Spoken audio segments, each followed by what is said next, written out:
I heard the unmistakable sound of Italian leather shoes clicking against the antique hardwood floors of Grandma Eleanor's Victorian home.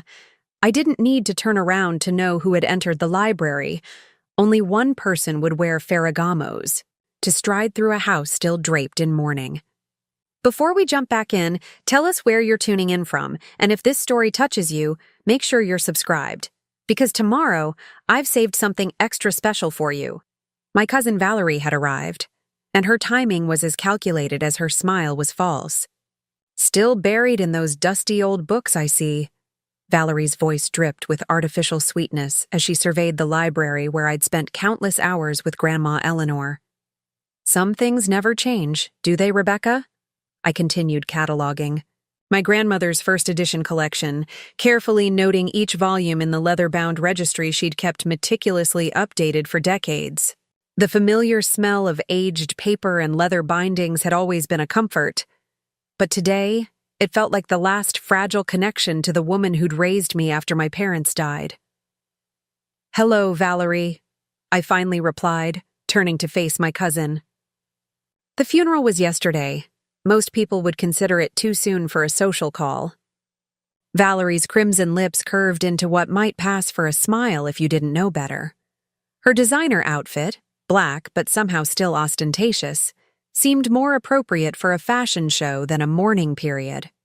Her diamond earrings caught, the afternoon light filtering through the library's stained glass windows, sending tiny rainbows dancing across the bookshelves. "Oh, this isn't social, darling. You know why I'm here." She moved closer, her shadow falling across the antique desk where I sat. "The reading of the will is tomorrow, and Noah and I think it's best if we discuss things civilly beforehand."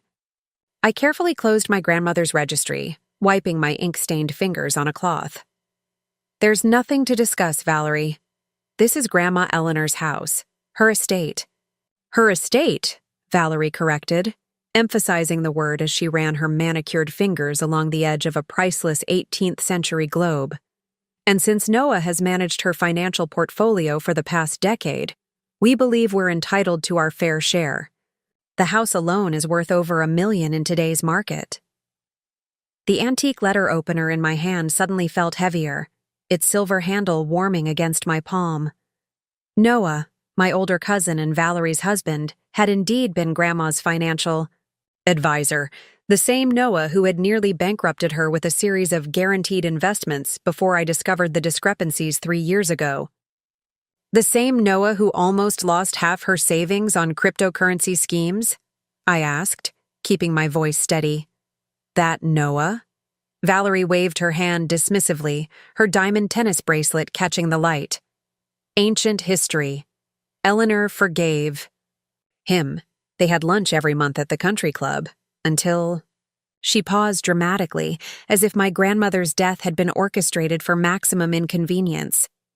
My grandmother's passing was still raw, a wound that hadn't even begun to heal.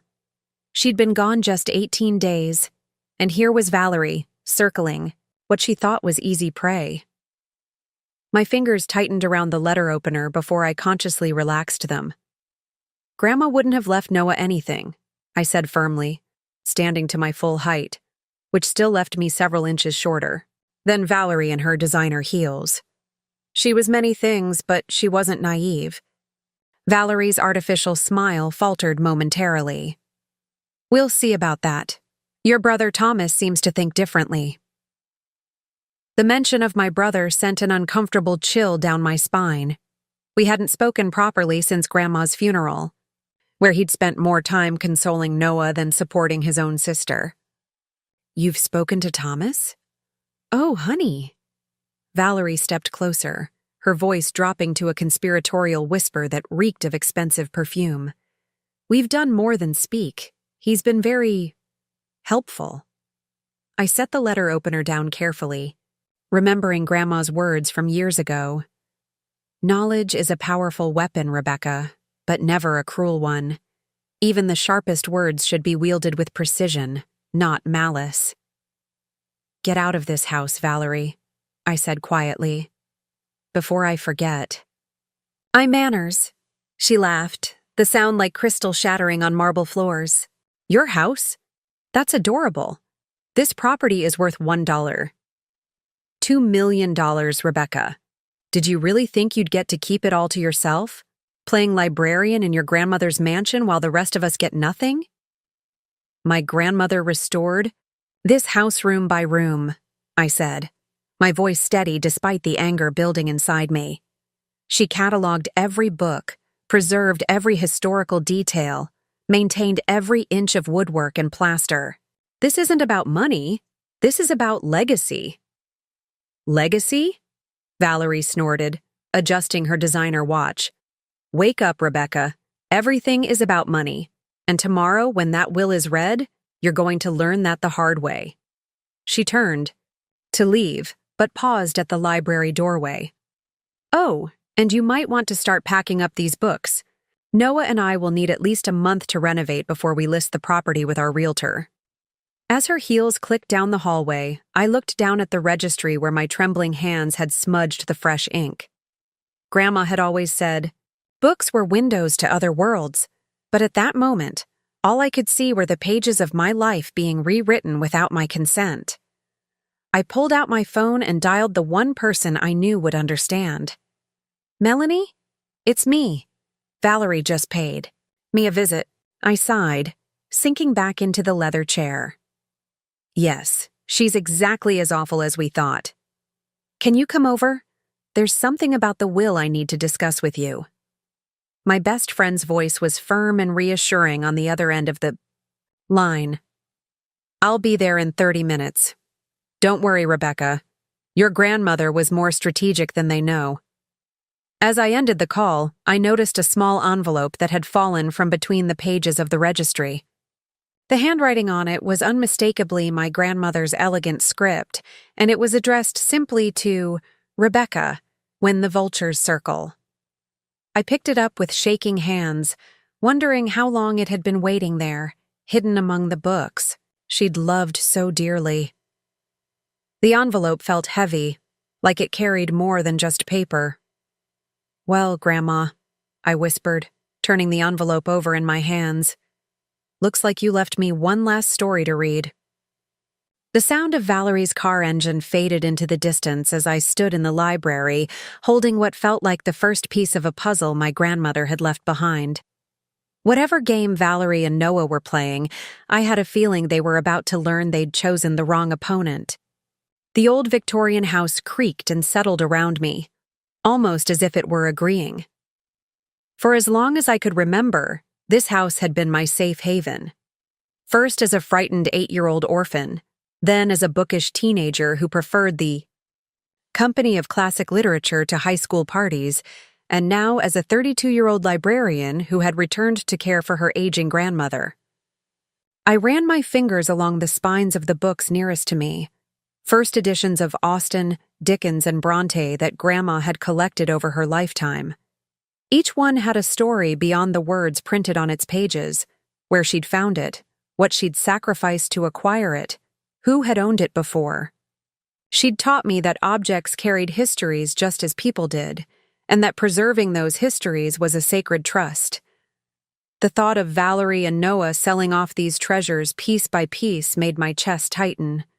The collection was worth a small fortune, but its true value couldn't be calculated in dollars and cents. Each book represented a piece of my grandmother's soul. Outside the bay windows, the gardens that surrounded the house were beginning to bloom with the first flowers of spring. Grandma had planted those gardens with the same care she'd shown her books, each plant chosen for its historical significance or literary connection.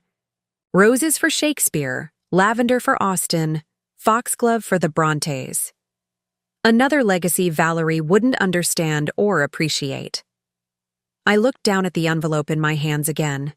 The paper was thick, expensive stationery that Grandma reserved for her most important correspondence. I traced my thumb over my name in her handwriting, taking comfort in the familiar curves and flourishes. Whatever message she'd left me, whatever game was afoot, I knew one thing for certain. Eleanor Montgomery hadn't raised me to surrender without a fight. And if there was one thing my grandmother had taught me through all those books, it was that Every good story had unexpected twists, especially when readers thought they knew how it would end. Preparing and narrating this story took us a lot of time, so if you are enjoying it, subscribe to our channel. It means a lot to us. Now back to the story. Melanie arrived precisely when she promised, her sensible sedan pulling into the curved driveway as the afternoon light began to soften.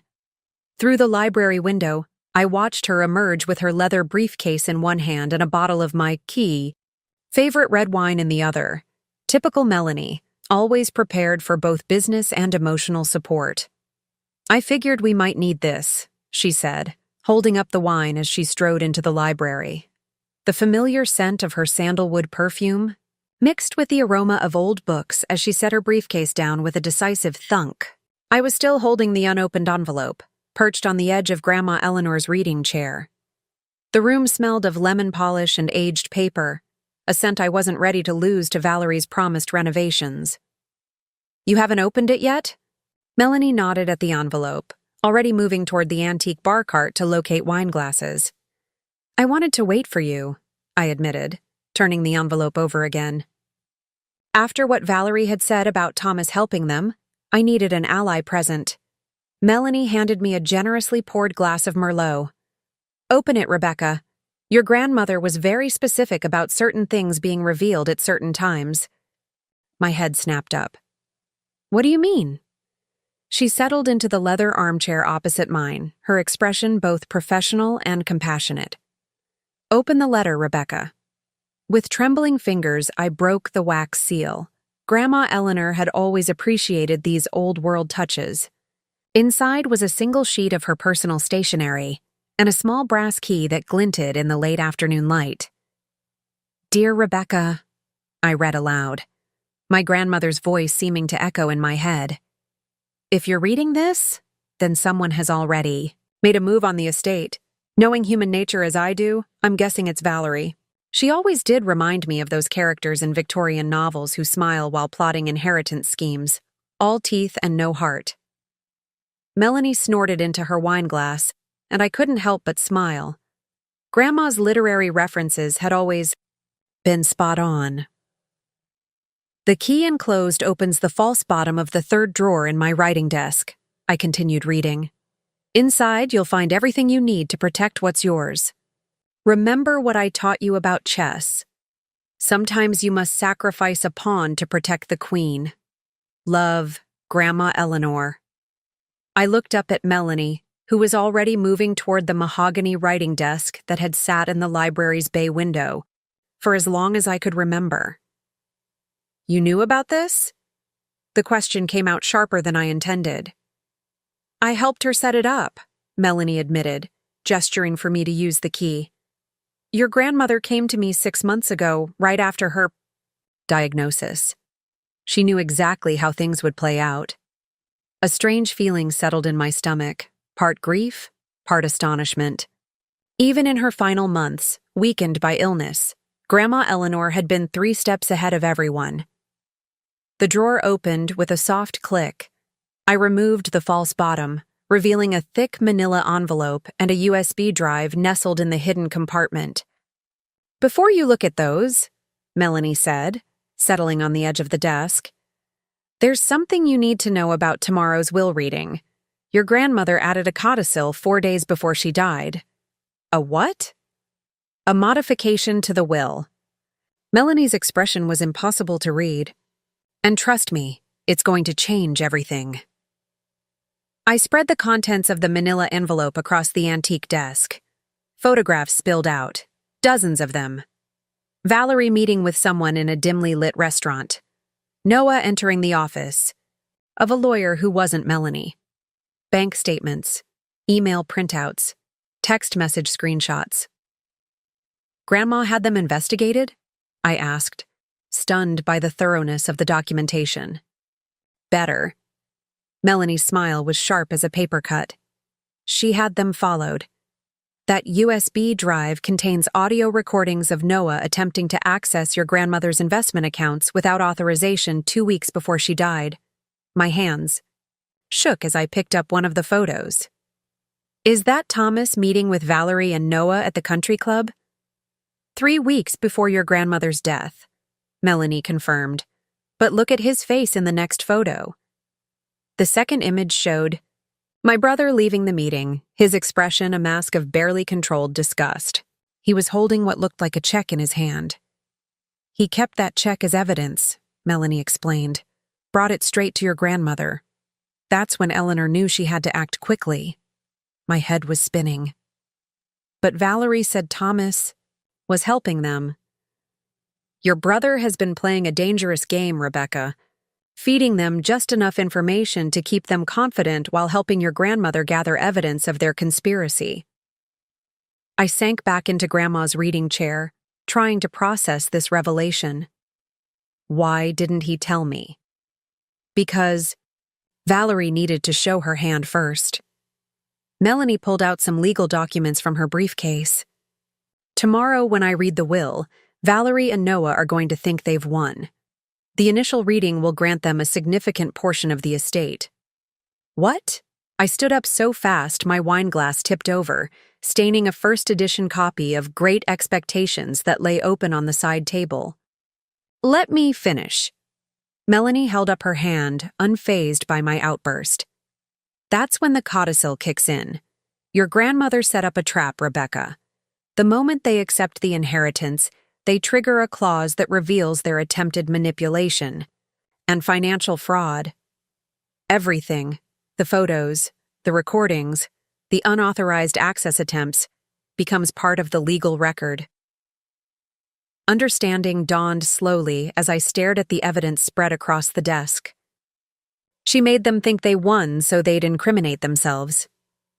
Exactly. Melanie's grin was triumphant. The real will leaves everything to you, with a modest trust set up for Thomas. Valerie and Noah get nothing except a very public exposure of their true characters. I picked up Grandma's letter again, running my fingers over her familiar handwriting. Even from beyond the grave, she was protecting me, teaching me, helping me stand my ground. One more thing, Melanie said softly. Thomas asked to see you tonight. He has something else you need to know before tomorrow. I looked out the library window at the setting sun, thinking of my brother, of Valerie's smug face, of all the pieces my grandmother had carefully put in place. Tell him to come over, I said. It's time we had a family reunion. As Melanie stepped out to make the call, I turned my attention back to the evidence. The photographs told a story of meticulous planning on both sides. Valerie and Noah's attempts to manipulate my grandmother's finances, and Eleanor's careful documentation of their every move. One photo in particular caught my attention. Noah sitting at Grandma's desk, this very desk, rifling through papers while she was supposedly at a doctor's appointment. The timestamp showed it was taken just 5 weeks ago. The betrayal felt fresh all over again. I remembered how Noah had joined the family 15 years ago, charming everyone with his financial acumen and easy smile. He'd married Valerie after a whirlwind romance and soon positioned himself as the family's financial guru. For years I'd trusted him too, until the irregularities in Grandma's accounts became too obvious to ignore. When I'd confronted him, 3 years ago with evidence of his risky investments, he'd dismissed me as just a librarian who couldn't possibly understand the complexities of modern portfolio management. Grandma had backed me up then, transferring control of her major assets to a different financial advisor. But she'd maintained a cordial relationship with Noah. Now I understood why. She'd been playing the long game. The USB drive beckoned, and I plugged it into my laptop. The files were meticulously organized: audio recordings, financial documents, and a video file simply labeled, "Watch Me First." I clicked on it, and Grandma Eleanor's face filled the screen. She looked frail, but determined, recording this message in what I recognized as her bedroom upstairs. Based on the light and the outfit she wore, this had been filmed just days before her death. "Rebecca, my dear." Her voice was weaker than I remembered, but her eyes were sharp as ever. "If you're watching this, then Melanie has already shown you the evidence we've gathered. I want you to know that I've been aware of Noah and Valerie's schemes for quite some time.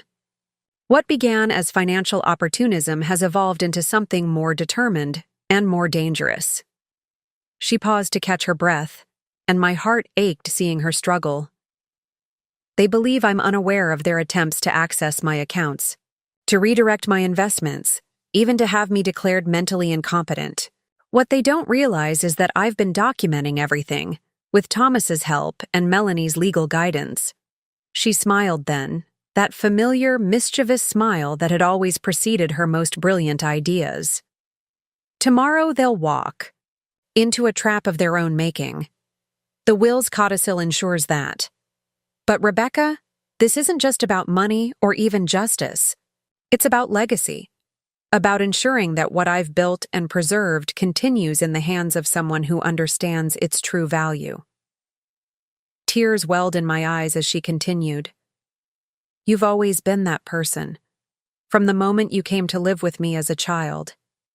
You understand that some things are priceless not because of what they're worth, but because of the stories they tell, the history they preserve. That's why I've left you one final clue in the place where we first began our literary adventures, together. Remember the secret reading nook? That's where you'll find the last piece of this puzzle. The video ended, leaving me with tears streaming down my face and a renewed sense of purpose.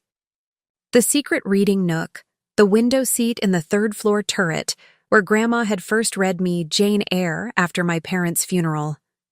I hadn't been up there in years. As the last rays of daylight faded from the library windows, I heard the crunch of tires on the gravel driveway. Thomas had arrived. Thomas arrived after dark, looking nothing like the confident brother who'd stood stoically at Grandma's funeral. His tailored suit was wrinkled, his eyes shadowed with exhaustion, and his normally perfectly trimmed beard showed signs of neglect.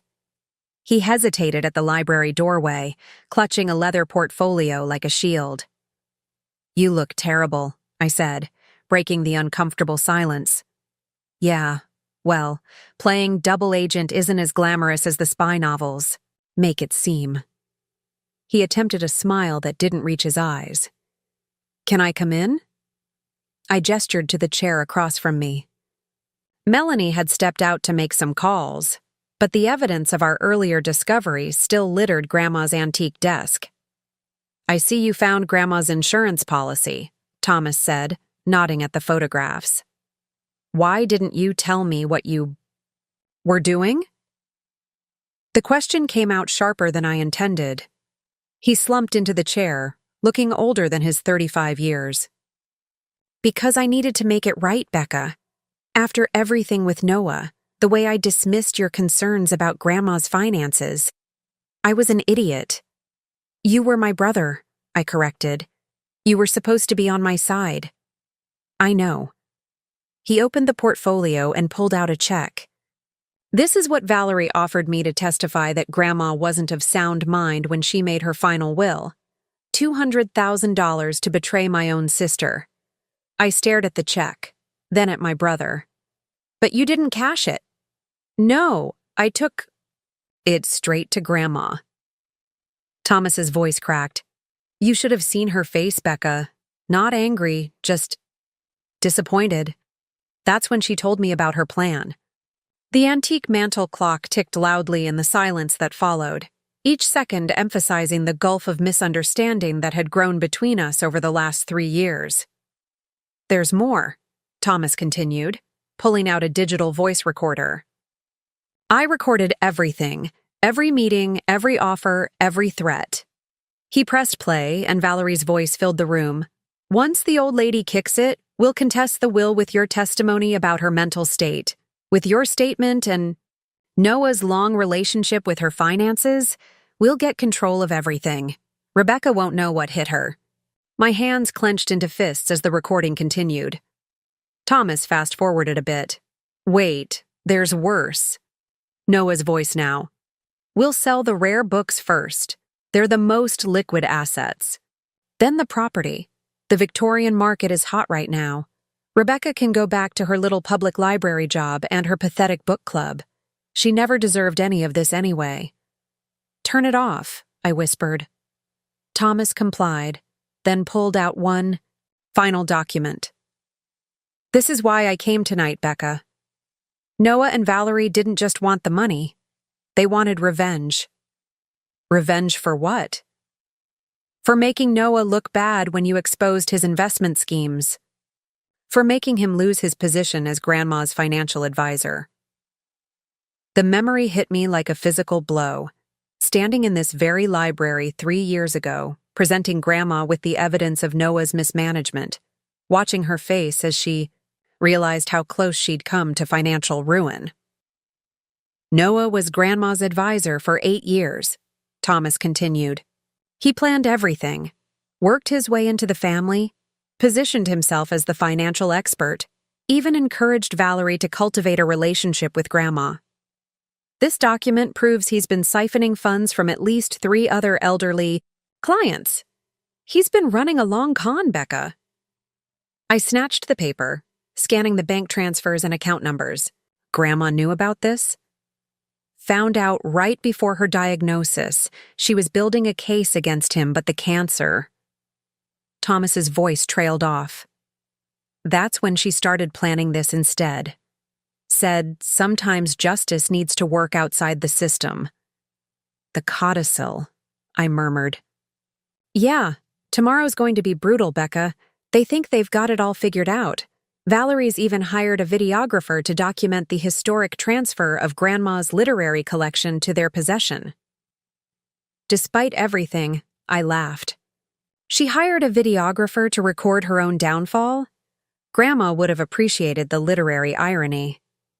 Thomas smiled, a real one this time. Remember that time in high school when those girls were bullying you about always having your nose in a book? And Grandma invited them to a literary salon that turned out to be a master class in intellectual humiliation?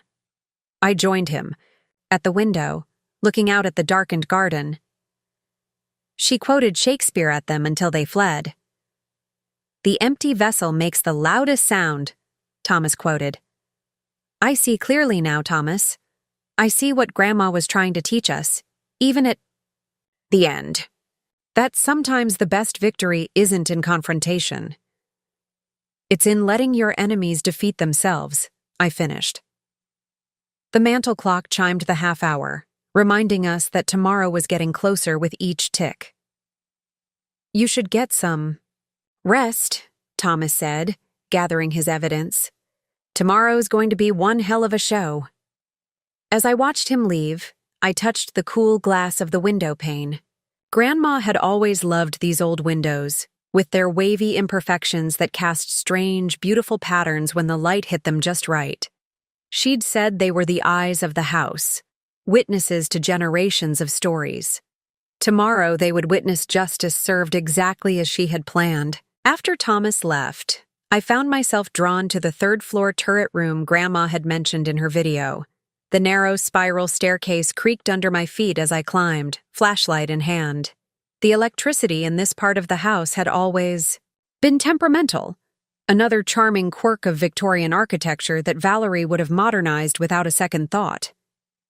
The turret room was exactly as I remembered.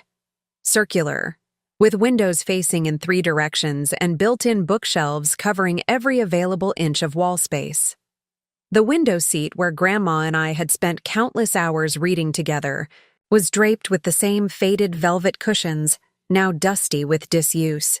I ran my hand along the ornately carved wood of the seat, feeling for the secret compartment we'd used to hide our favorite books and special treasures.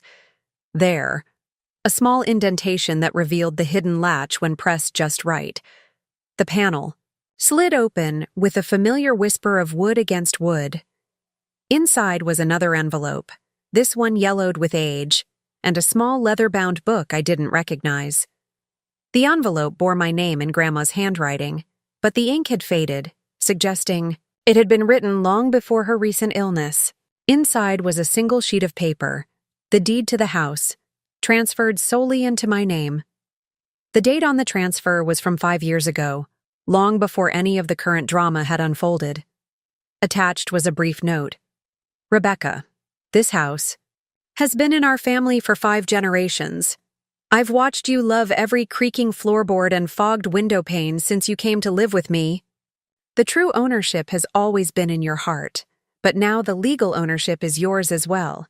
No matter what happens, no one can take this from you. It is already done. Grandma E. My hands trembled as I picked up the small leather book. It was Grandma's personal journal, the one she'd carried with her everywhere in the last years of her life.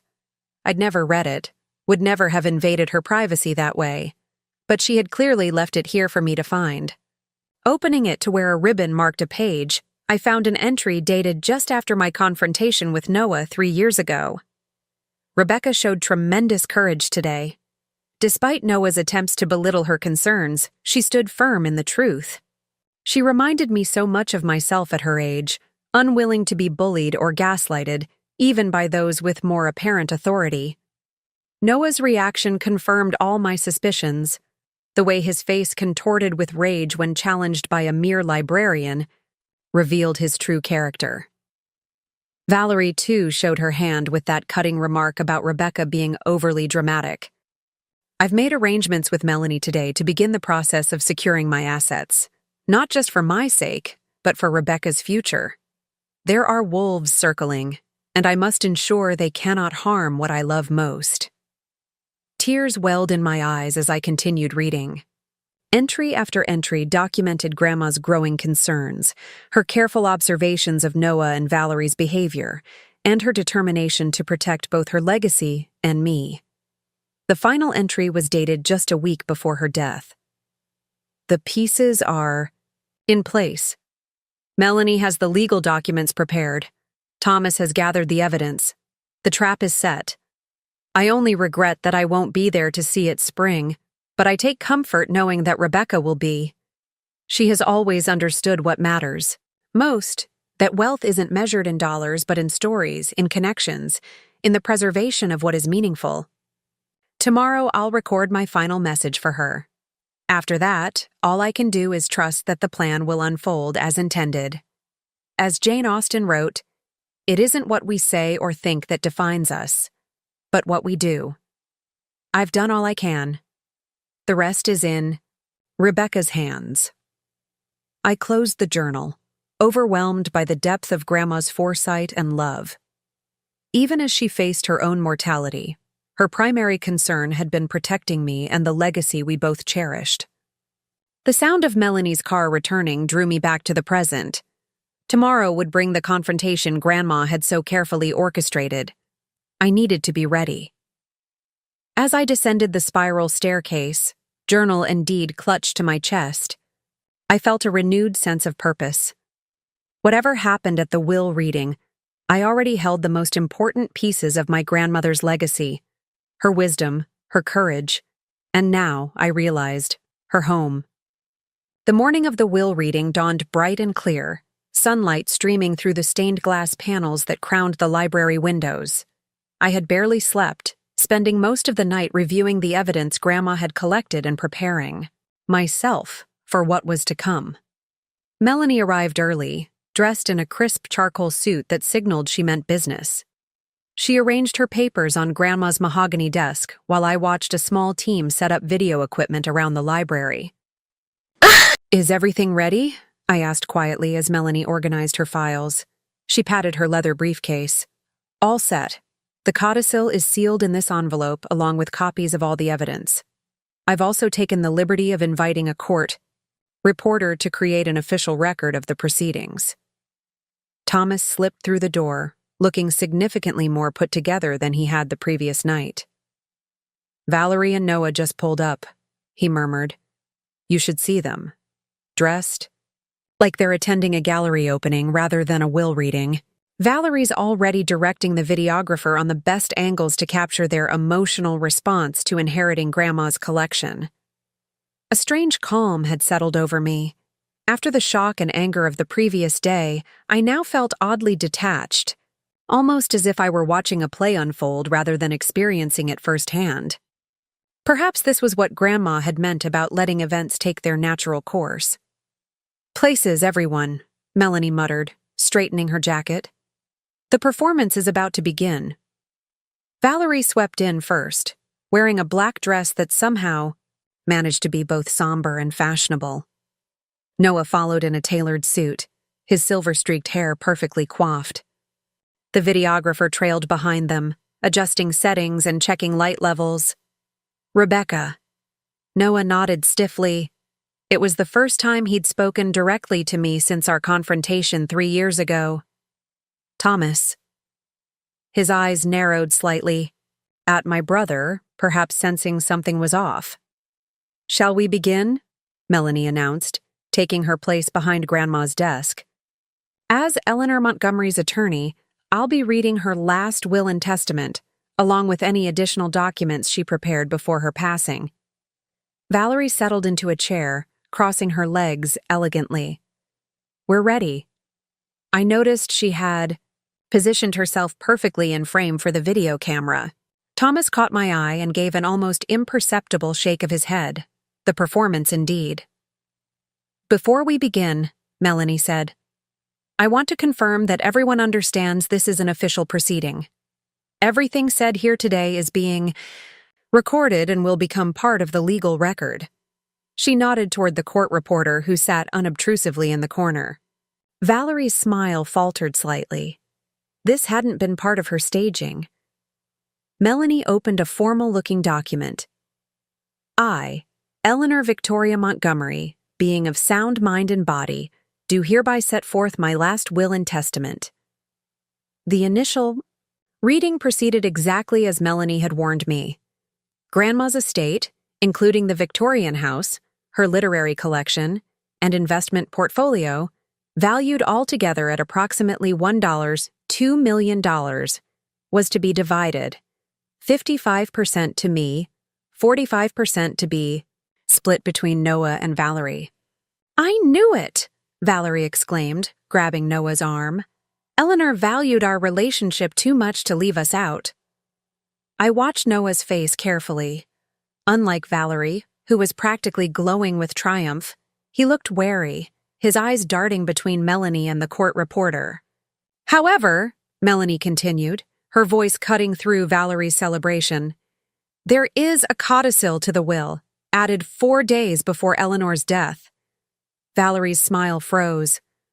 A what? A modification, Noah explained, suddenly looking very alert. What kind of modification? Melanie broke the seal on the envelope with deliberate slowness. The acceptance of any inheritance under this will is contingent upon a full investigation into certain financial irregularities discovered in the months preceding my death. The room went silent. Even the videographer seemed to hold his breath, instinctively sensing the dramatic shift occurring. What irregularities? Noah's voice had lost its confident edge. Perhaps these will explain, Melanie said, sliding the photographs across the desk. Or this USB drive containing recordings of unauthorized attempts to access Eleanor's accounts. Or these bank statements showing systematic redirection of funds from elderly clients. Noah grabbed one of the photos, his face draining of color. It showed him entering the office of a competing financial advisor, carrying what appeared to be Eleanor's confidential portfolio documents. Thomas spoke up from his corner. Grandma had quite the collection of evidence, including recordings. Of you both planning to contest the will based on false testimony about her mental state. Turn that camera off. Valerie stood so quickly her chair toppled backward. Now! Oh no, I said, finally finding my voice. The camera stays. You wanted to document this historic moment, remember? You can't do this, Valerie hissed, turning to Noah. Tell them they can't do this. But Noah was still staring at the photos, particularly one showing him accessing Grandma's computer while she was at a medical appointment. The codicil is quite clear, Melanie continued, professional. As ever, any attempt to claim an inheritance automatically triggers the release of all this evidence to the proper authorities, including the Securities and Exchange Commission and the District Attorney's Office. The choice is yours. Choice? Valerie laughed, the sound brittle and sharp. What choice? You've trapped us. No, I corrected her, rising to meet her gaze. You trapped yourselves. Every scheme, every plot, every attempt to steal what wasn't yours, it all led to this moment. Valerie whirled on Thomas. This is your fault. You were supposed to help us. Thomas shrugged, his expression calmer than I'd seen in years. I did help, just not you. Noah finally spoke, his voice hollow.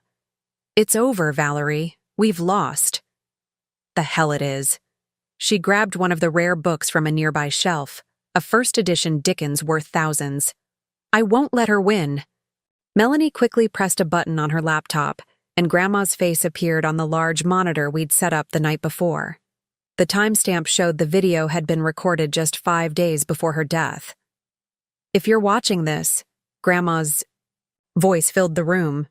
It means you've shown your true colors just as I knew you would. Despite her frail appearance, her eyes were sharp and clear. Noah, I trusted you with my financial well-being, and you betrayed that trust.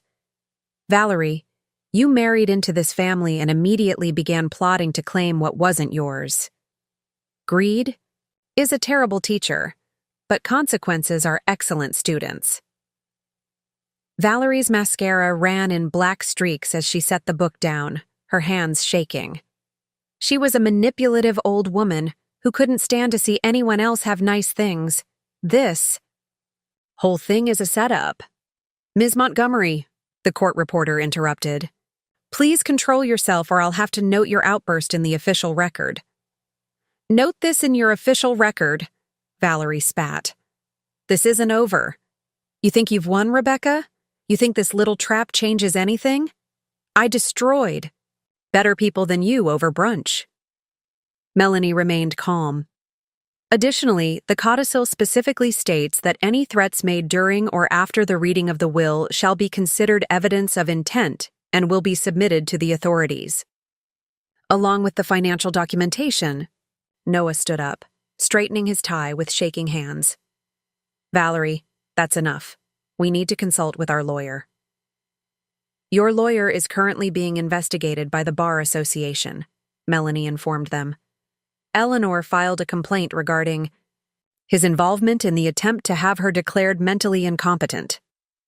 The room fell silent again, broken only by the sound of the camera's quiet whirring and Valerie's increasingly ragged breathing. As I was saying, Melanie continued, according to the codicil, in light of the evidence presented here, the revised distribution of assets is as follows. The entirety of Eleanor Montgomery's estate, including all property, investments, and collections, passes to Rebecca Montgomery. Thomas Montgomery receives the previously established trust fund of $100,000. Noah took Valerie's arm. We're leaving, now. As they turned to go, Melanie added, the authorities have been notified and would like to speak with you both. They're waiting in the foyer. Valerie's face contorted with rage. You planned this entire ambush. No, I replied quietly. Grandma did. As they were escorted out by 2 plainclothes officers who had been waiting discreetly in the hallway, the videographer continued filming, capturing every moment of their humiliation. Thomas moved to stop him, but I shook my head. Let him finish, I said. Valerie wanted to document this historic transfer of ownership. She should get what she paid for. After they left, the library seemed suddenly larger, as if their toxic presence had been taking up physical space. The court reporter completed her notes, packed up her equipment, and departed with a professional nod. Well, Thomas said into the silence, I guess that videographer caught a very different kind of historic moment than Valerie intended. Melanie was already gathering the evidence to hand over to the authorities. The DA will want statements from both of you, but that can wait until tomorrow. The initial financial fraud charges should be filed by the end of the week. I walked to the window, looking out at the garden where spring flowers were beginning to bloom. It doesn't feel like I expected, I admitted. I thought I'd feel triumphant, I guess. Instead, I just feel sad. Thomas joined me. Sad for them? No. I shook my head. Sad that Grandma had to spend her final months planning all this instead of simply enjoying the time she had left. Sad that people she once trusted betrayed her so completely that she needed to create this elaborate trap. Melanie closed her briefcase with a definitive snap. Don't be. Eleanor told me this project gave her focus and purpose when she needed it most. She said planning it was like constructing the perfect mystery novel, complex, satisfying, and ultimately just. The comparison made me smile. It was so perfectly Grandma. There's one more thing, Melanie added, pulling out a final envelope. Eleanor asked me to give you this after the will reading was complete. She called it her epilogue. Thomas excused himself to speak with the officers who would be taking Noah and Valerie's statements, leaving me alone with the last message from my grandmother. The envelope felt lighter than the others, as if whatever burden Grandma had been carrying had finally been set down. Inside was a single sheet of paper with just a few lines written in Grandma's elegant hand. My dearest Rebecca, now that justice has been served, remember that the best revenge is living well. The house is yours, the books are yours, but more. Importantly, the future is yours. Don't let this experience harden your heart. The library still needs new stories, and life still needs living. I didn't set this trap just for justice. I did it so you could be free. Free from doubt, free from fear, and free to write the next chapter. All my love, Grandma Eleanor. As I folded the letter, I noticed Valerie's abandoned videographer packing up his equipment in the corner. Wait, I called to him. How much did she pay you to document today? He looked uncomfortable. $500, but given what happened, I don't expect to be paid. I reached for my checkbook. I'll double it if you make sure I get a copy of everything you filmed today. He looked surprised but nodded. Deal. Thomas returned, raising an eyebrow at our exchange. What? I shrugged. Grandma always said that every good story deserves proper documentation. For the first time in weeks, perhaps months, Thomas laughed, a genuine sound that seemed to lighten the very air in the library. She certainly would have appreciated that final plot twist. Outside, the media had already begun to gather, tipped off by who knows who about the drama unfolding within the Victorian mansion's walls. But inside, surrounded by the books and memories of my grandmother, I finally felt something I hadn't experienced since before her illness. Peace. The preliminary hearing came faster than any of us expected. 2 weeks after the will reading, I found myself sitting in a wood-paneled courtroom, watching Noah and Valerie being led in wearing significantly less fashionable attire than they'd sported at Grandma's house. Valerie had managed to post bail, but Noah, facing more serious financial fraud charges, had not. Melanie sat beside me, a comforting presence in the unfamiliar environment. She'd insisted on representing me personally, saying some moments required both legal expertise and friendship. Thomas sat on my other side, our relationship stronger now than it had been in years. All rise, the bailiff called out. The Honorable, Judge Diane Winters presiding. The judge, a stern-looking woman with silver hair pulled back in a tight bun, entered and took her seat. Be seated. We're here for the preliminary hearing in the matter of Montgomery Estate and the related charges of financial fraud, attempted elder abuse, and conspiracy. Let's begin. Valerie's eyes locked onto mine as she took her seat at the defense table. The hatred in them was palpable, but something else flickered there too. Desperation. Her lawyer had been trying to negotiate a plea deal, but the prosecutor wasn't budging, not with the mountain of evidence Grandma had collected. Your Honor, the prosecutor began, the state would like to enter into evidence Exhibits A through F, documenting a pattern of systematic fraud and conspiracy spanning approximately 3 years. I watched as they displayed the photos, the bank statements, the recordings, the same evidence that had been revealed at the will reading. Valerie's face grew paler with each new piece presented. Noah just stared at his hands, shoulders slumped in defeat. The state calls Rebecca Montgomery to the stand. Walking to the witness box felt like crossing an ocean. I could feel everyone's eyes on me. The journalists scribbling in their notebooks, the jury leaning forward in anticipation, Valerie's gaze burning into my back. Please state your name for the record. Rebecca Montgomery. Ms. Montgomery, can you tell us about your relationship with the defendants? I took a deep breath, looking straight at Valerie. Noah is my cousin's husband. He served as my grandmother's financial advisor for 8 years. Valerie is my cousin. They married 5 years ago. And after their marriage, did you notice any changes in their relationship with your grandmother? Objection. Valerie's lawyer stood. Calls for speculation. I'll rephrase, the prosecutor said smoothly.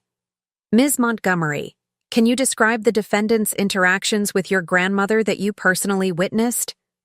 I described everything. The increasing frequency of their visits after Grandma's diagnosis, Noah's unauthorized access to her accounts, Valerie's subtle suggestions that Grandma was becoming forgetful, their reaction when I presented evidence of financial mismanagement.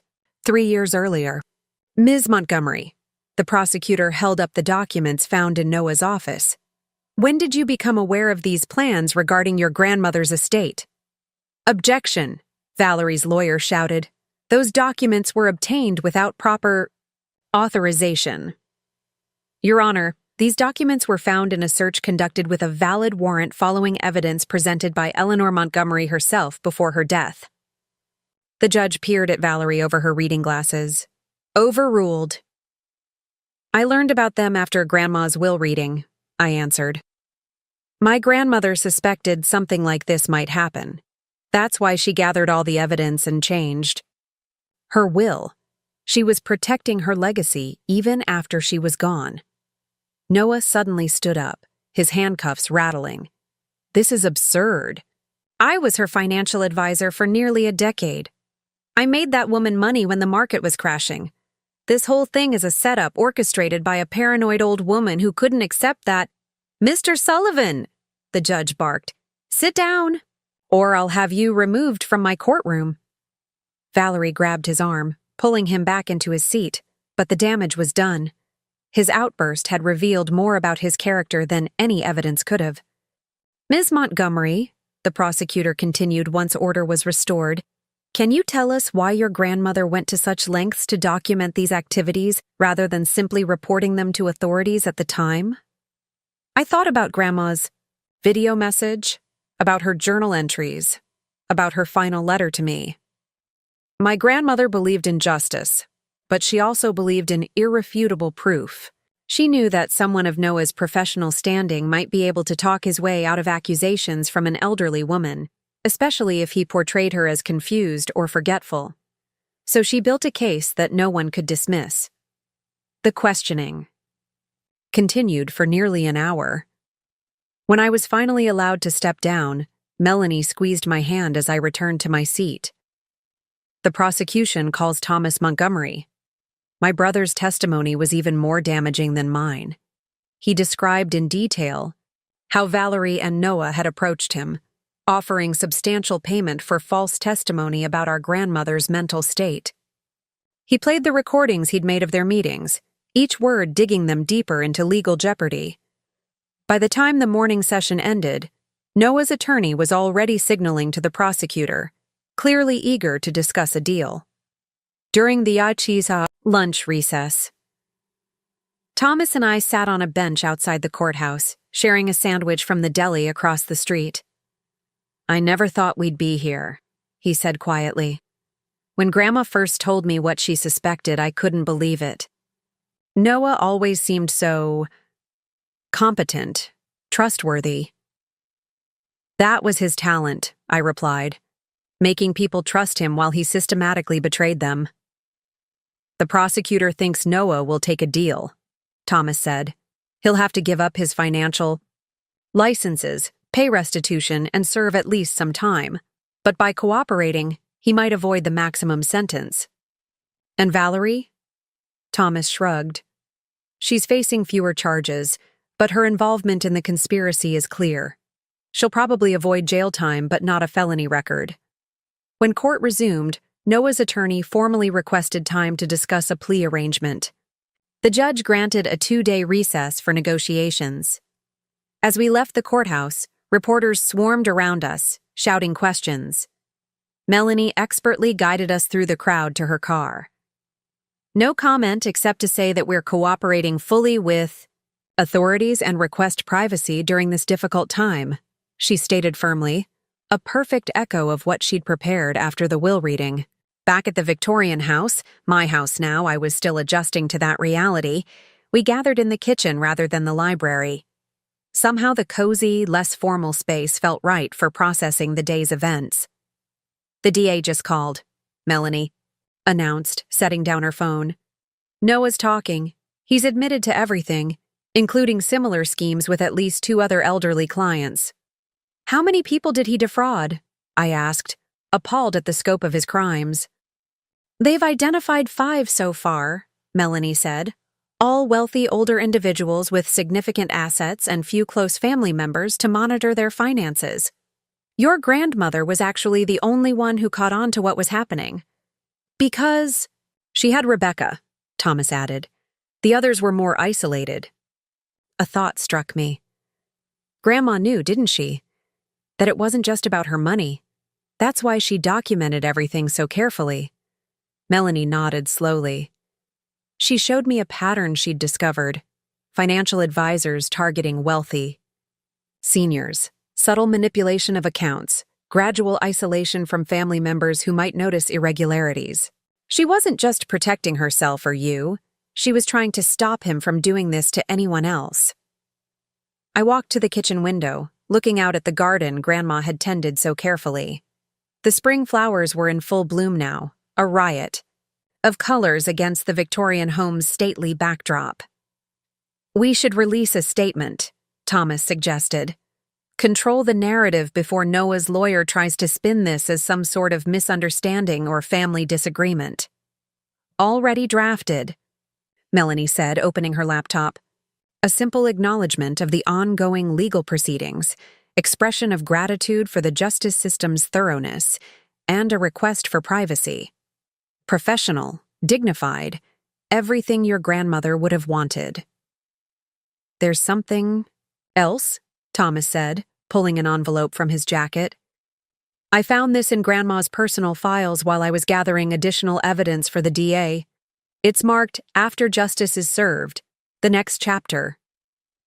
With hands steadier than they'd been in weeks, I opened the envelope, recognizing Grandma's handwriting once again.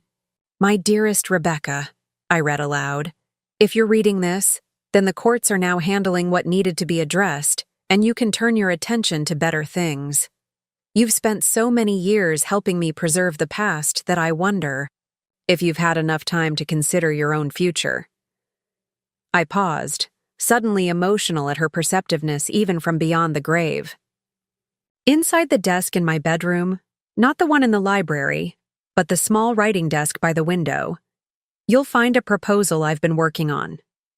It's for transforming the carriage house into a small, rare book conservation studio and literary museum. The preliminary plans are drawn up, the business model outlined, permits researched. All it needs is someone with the knowledge, passion, and vision to bring it to life. Someone like you. Thomas smiled. She never missed a detail, did she?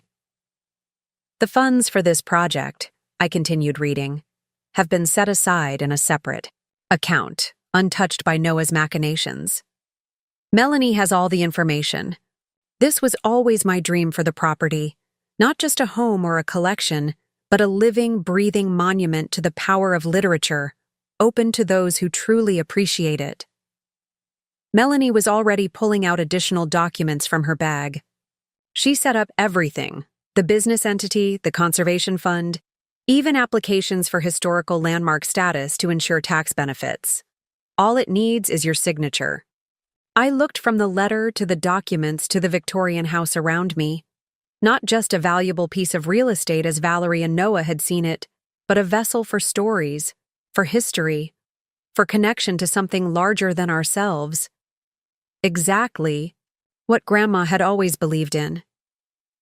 "She's giving you your dream job," Thomas said softly. "The one you talked about in graduate school before you put it aside to care for her." The realization hit me with both joy and a twinge of sorrow that she wouldn't be here to see it come to life. But in a way, she had seen it, had envisioned it so clearly that she'd planned every detail. "There's more," I said, returning to the Kai letter. "Remember what I always told you about great literature, Rebecca, that the most satisfying stories aren't those where evil is defeated, but where good is allowed to flourish afterward.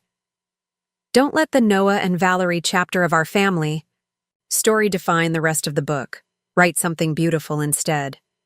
As the afternoon light filtered through the kitchen windows, painting golden patterns on the tile floor, I felt a shift inside me, from the defender of my grandmother's legacy to the creator of something new, something that honored her while looking forward rather than back. "So?" Melanie asked, her professional demeanor softening into genuine curiosity. "What happens next in this story?" I looked at the plans Grandma had drawn up, at Thomas's expectant face, at the house that had been in our family for generations. For the first time since before Grandma's illness, I felt a spark of excitement about the future. "Next," I said, feeling stronger than I had in years, "we build something new." 6 months later, the late autumn sunlight streamed through the newly restored stained glass windows of the carriage house, casting jewel-toned patterns across the restoration tables, where I was carefully rebinding a 19th-century copy of Jane Eyre. The Montgomery Literary Conservation Studio had been open for just 2 months, but we already had a waiting list of clients eager to have their precious books restored and preserved. "You've got visitors," Thomas called from the doorway, breaking my concentration. I looked up from my work, carefully setting aside the delicate pages. "The tour isn't scheduled until 2. "Not those kinds of visitors." He stepped aside to reveal Melanie standing with a distinguished-looking man in a tweed jacket. "Rebecca," Melanie said, her professional demeanor barely containing her excitement. "This is Dr. Harrison from the National Literary Preservation Society. He's here about your grant application." My heart skipped a beat. I'd submitted the application 3 months ago, never truly believing we'd catch the attention of such a prestigious organization so quickly.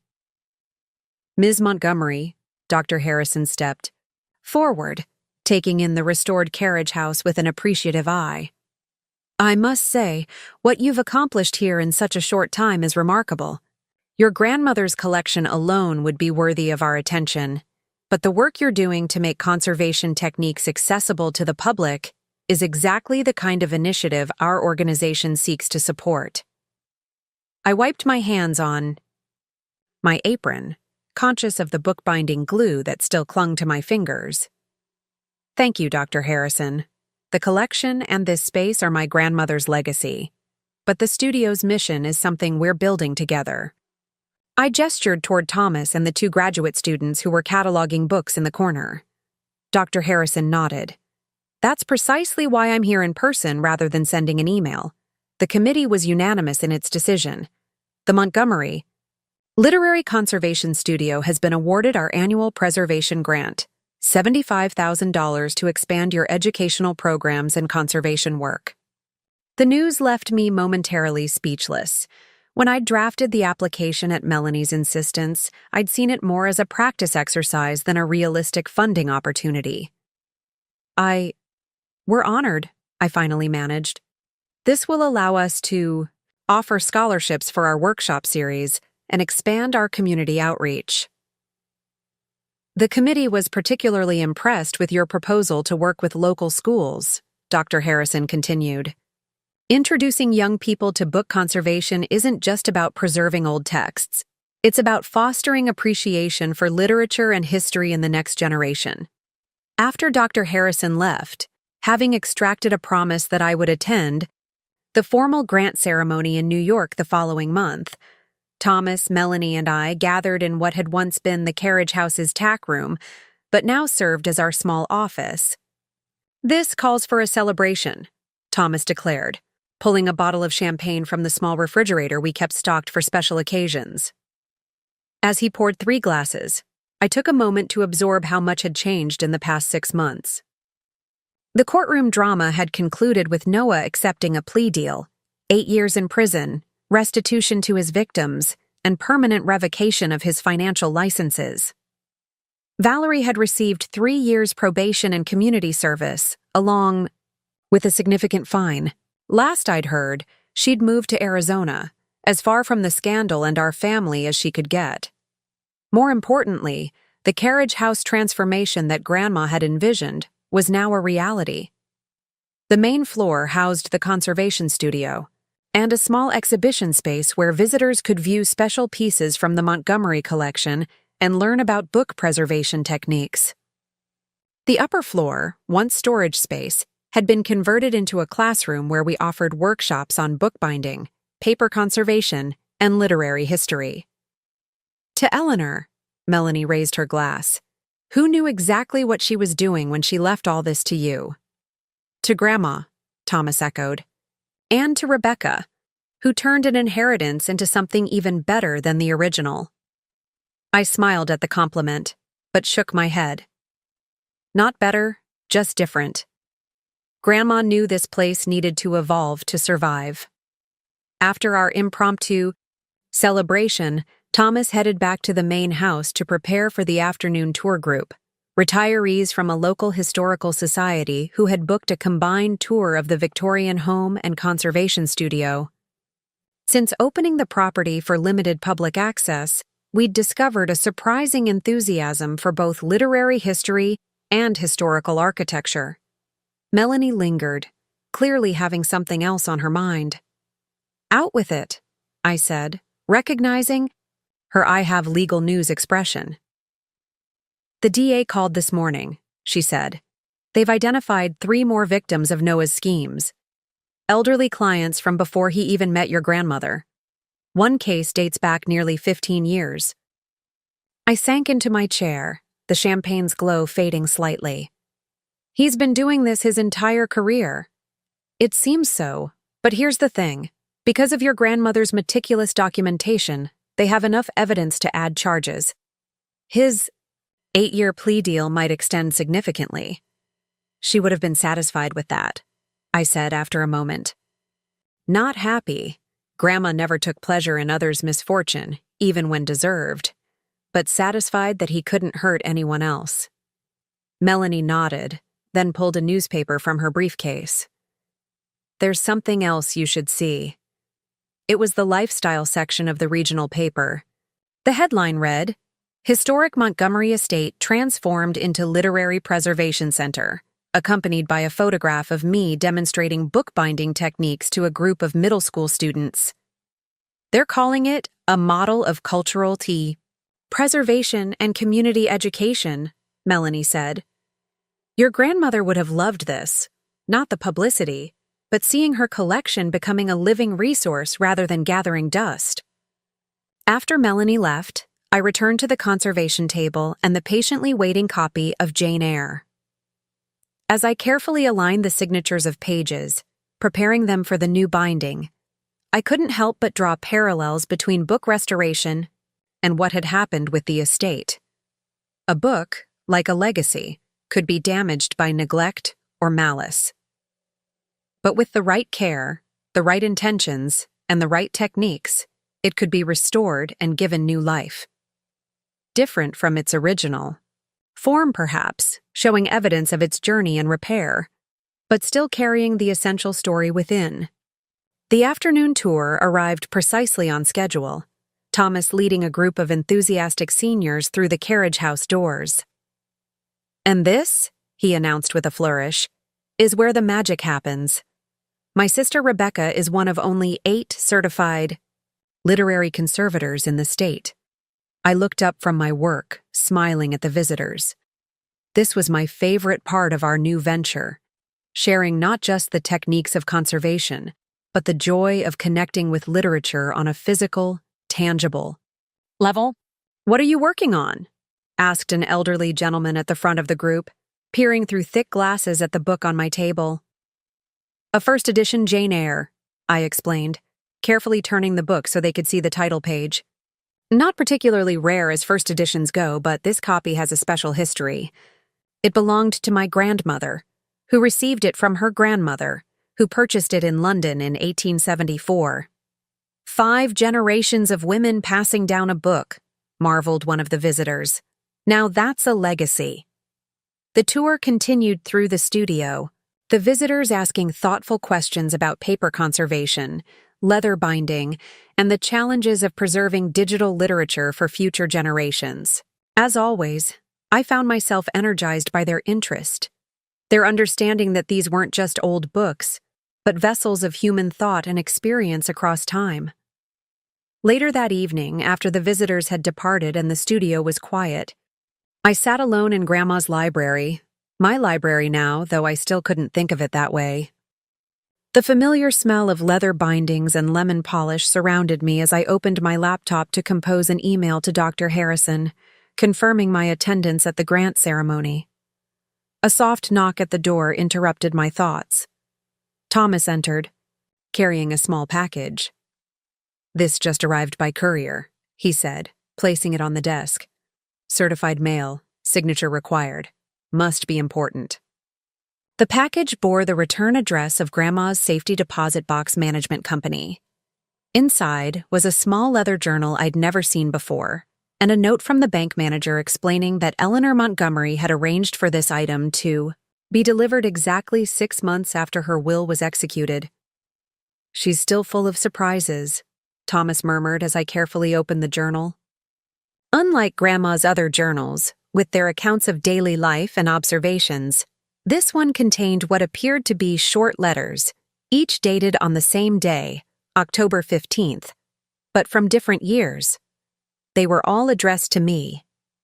She wrote to me on my birthday, I realized, every year since I came to live with her, letters she never sent. Thomas squeezed my shoulder gently.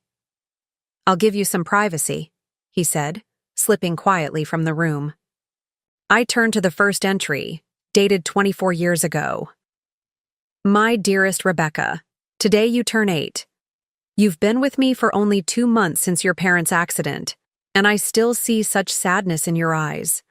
This morning, though, when I showed you the secret reading nook in the turret, you smiled, really smiled, for the first time since you arrived. We read 3 chapters of The Secret Garden, and you asked if we could read more tomorrow. It's a start. Books have always been my refuge. Perhaps they will become yours too. I've decided to write to you each birthday, keeping a record of our journey together.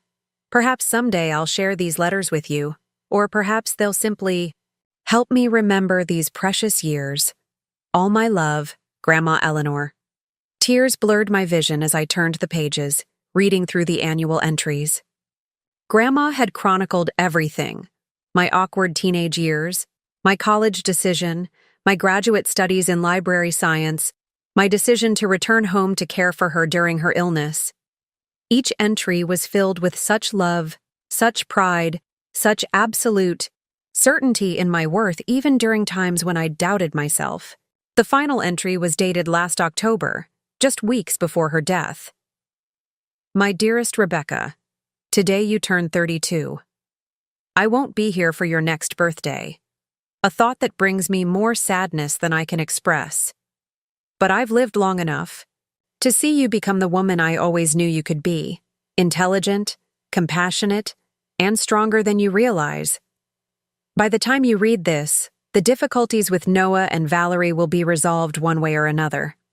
I hope my plans worked as intended, not just to protect what I've built, but to free you to build something of your own. Remember what we read in that secret turret room so many years ago? If you look the right way, you can see that the whole world is a garden. Your garden is just beginning to bloom, Rebecca. Tend it well, share its beauty, and know that I am profoundly proud of you and the legacy you will create. All my love, always, Grandma Eleanor." I closed the journal, holding, it close to my heart as I gazed around the library. The afternoon light filtered through the stained glass windows, casting patterns across the books that had shaped both our lives. In the 6 months since the will reading, I'd come to understand that Grandma's true legacy wasn't the Victorian house, the valuable first editions, or even the newly established conservation studio. It was the wisdom she'd passed down, the lessons in resilience and integrity, and most of all, the understanding that the most valuable inheritance isn't what can be measured in dollars, but what can be measured in impact. Outside the window, I could see visitors strolling through the garden, pausing to read the small plaques identifying plants mentioned in classic literature, another of our educational initiatives. Beyond them, the carriage house stood with its doors open to the community, just as Grandma had envisioned. "Thank you," I whispered, running my fingers along the spine of the journal. "For everything." The house creaked gently in response, a familiar sound that no longer seemed like settling wood, but like a conversation across time. The past acknowledging the present honoring the past, and both looking toward a future neither could fully envision, but both had helped to create. 1 year later. The ceremony at the National Literary Preservation Society's annual gala in New York had been everything I'd dreaded. Formal attire, networking small talk, and far too many people asking about that fascinating inheritance scandal they'd read about in the papers. But it had also been everything Grandma would have wanted for the Montgomery Literary Conservation Studio: recognition, connections with like-minded institutions, and, most importantly, a platform to advocate for the preservation of literary history. I stood by the hotel window in my rented evening gown, watching the Manhattan lights twinkle below as I slipped off the uncomfortable heels that had been pinching my toes all evening. The award, a beautiful crystal book sculpture, sat on the desk beside my laptop, where I'd been trying to compose an email to Thomas about the evening's success. My phone buzzed with a text from Melanie. "Just saw the Society's social media post. Congratulations. Call me tomorrow with details. P.S. The DA has updates on Noah's case." That last line sent a small ripple of tension through my shoulders. It had been months since I'd actively thought about Noah and Valerie and their schemes. The studio had become so busy, the programming so successful, that the past year's drama had receded like a tide, leaving behind only occasional debris to remind me of the storm. I texted back a quick thanks and promised to call, then returned to the window. New York was beautiful at night, but I found myself missing the creaking floors of the Victorian house, the smell of old books, and the quiet rhythm of small-town life that had become so precious to me over the past year. Tomorrow I'd fly home, back to the world Grandma and I had built together, and that I was now expanding in ways even she might not have imagined. The acceptance speech I'd given tonight had focused on our newest initiative, a digitization project, to create accessible versions of rare literary works for visually impaired readers. The enthusiastic response had been overwhelming, with 3 universities already reaching out to discuss partnerships. As I finally slipped into bed, I realized how much had changed in the year since the will reading. The inheritance that Valerie and Noah had coveted so desperately had indeed been valuable, but not in the ways they'd understood. The true value wasn't in the property or the collection, but in the purpose they had given me. The flight home. The next day was delayed by storms, meaning I arrived back at the Montgomery estate well after midnight. The house was dark except for a single light in the library, Thomas's way of welcoming me home. He'd moved into the guest cottage on the property 6 months ago, taking on more responsibility for the educational programming while I focused on conservation work. I dropped my suitcase in the entryway and made my way to the kitchen, surprised to find a handwritten note from Thomas on the counter. "Urgent. Call Melanie as soon as you get in, no matter the hour. Left casserole in fridge. Proud of you, sis." Beside the note lay a newspaper clipping from the local paper. The headline made my blood run cold. "Former financial advisor escapes during prison transport." Noah had escaped custody. My hands trembling slightly, I dialed Melanie's number, not caring that it was nearly 1 in the morning. She answered on the second ring, sounding fully awake. "Rebecca, are you home?" Just walked in. I saw the headline. "It happened yesterday." "Morning," Melanie cut in. They were transferring him to testify in a related case. The transport van was involved in a minor accident, and in the confusion, he managed to slip away. They have no idea where he is. I sank into a kitchen chair. Do they think he'll try to leave the country? They're monitoring airports and border crossings, but... She hesitated. The U.S. Marshal assigned to the case thinks he might attempt to access hidden funds first. Funds they believe may be in safety deposit boxes or offshore accounts set up under aliases. What does that have to do with me? Melanie's voice turned grave. Before he escaped, Noah was heard telling his cellmate that the librarian had ruined his life and taken everything from him. The marshals are concerned you might be a target, either for revenge or because he believes you might have access to information about Grandma Eleanor's accounts that could lead him to hidden assets. A chill ran through me that had nothing to do with the late-night kitchen's temperature. That's ridiculous. If such accounts existed, they would have been discovered during the investigation. Nevertheless, they're assigning a protection detail to the property starting tomorrow morning. I've already briefed Thomas. The sense of violation was immediate and profound. The home that had finally begun to feel peaceful again was once more under threat. What about the studio? We have 3 school groups scheduled this week.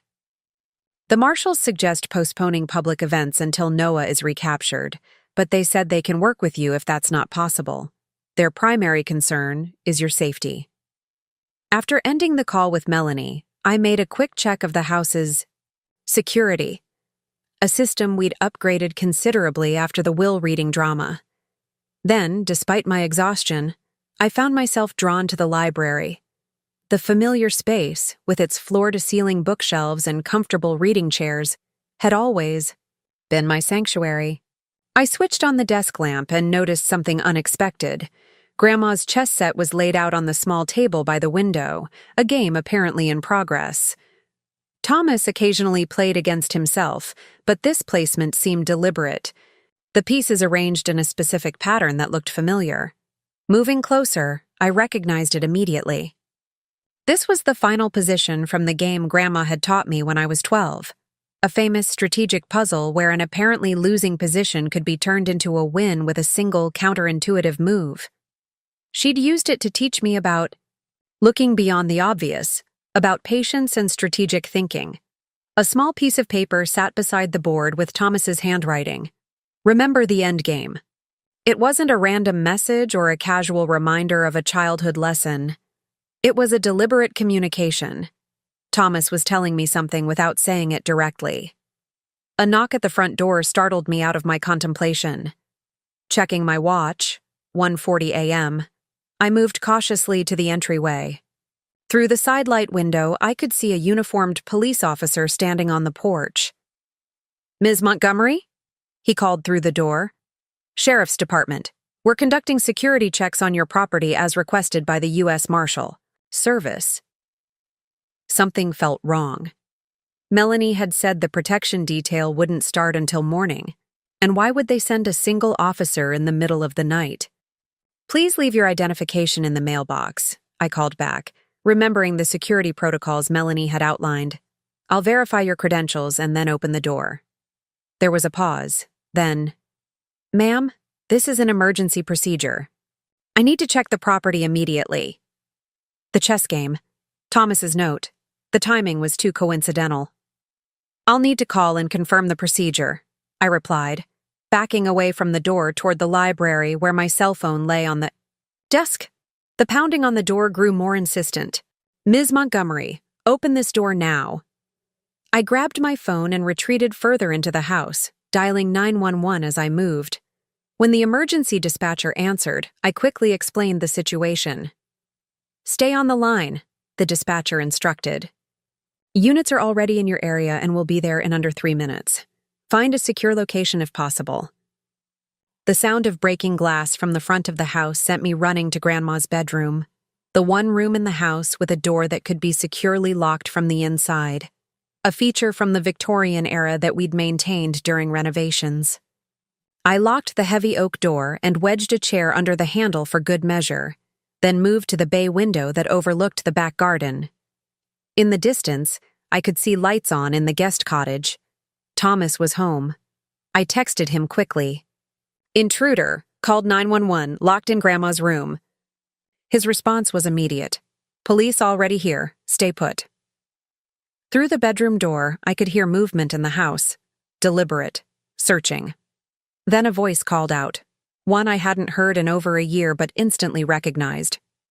"I know you're in here, Rebecca." Noah's voice had lost the polished, professional tone I remembered. It sounded rough, desperate. "We need to talk about what your grandmother took from me." I remained silent, watching out the window as police officers with flashlights began to surround the house, moving with tactical precision. Thomas stood at the perimeter, pointing out something to one of the officers. "She hid accounts," Noah continued, his voice closer now. "Offshore holdings that were rightfully mine. I managed her portfolio for years, built it from nothing. Then, you turned her against me." The doorknob rattled as he tried it. Then came a hard shove against the wood. The chair scraped slightly but held. "You think you're so clever, you and your grandmother with your books and your secrets. But I know how Eleanor Montgomery operated. She would have left a trail, documentation, access codes, and you found them." Another shove against the door. Harder this time. The chair legs squeaked against the hardwood floor. "I don't have what you're looking for," I called out, trying to keep him talking while watching the police position themselves around the house. "Everything was disclosed during the investigation." A harsh laugh came through the door. "Do you really think a woman who planned that elaborate trap wouldn't have had contingencies? Hidden assets? She was too smart to keep everything in accounts that could be traced back to her." The revelation hit me suddenly. Noah wasn't just desperate, he was delusional. He had convinced himself that Grandma had secret accounts, hidden wealth that would somehow salvage his ruined life. The truth, that she had simply been an intelligent woman who recognized his schemes, was too humiliating for him to accept. "There's nothing, Noah," I said firmly. "No secret accounts, no hidden wealth, just a grandmother who saw through your fraud and protected what was rightfully hers." A final, powerful impact hit the door. The chair toppled and the lock groaned but miraculously held.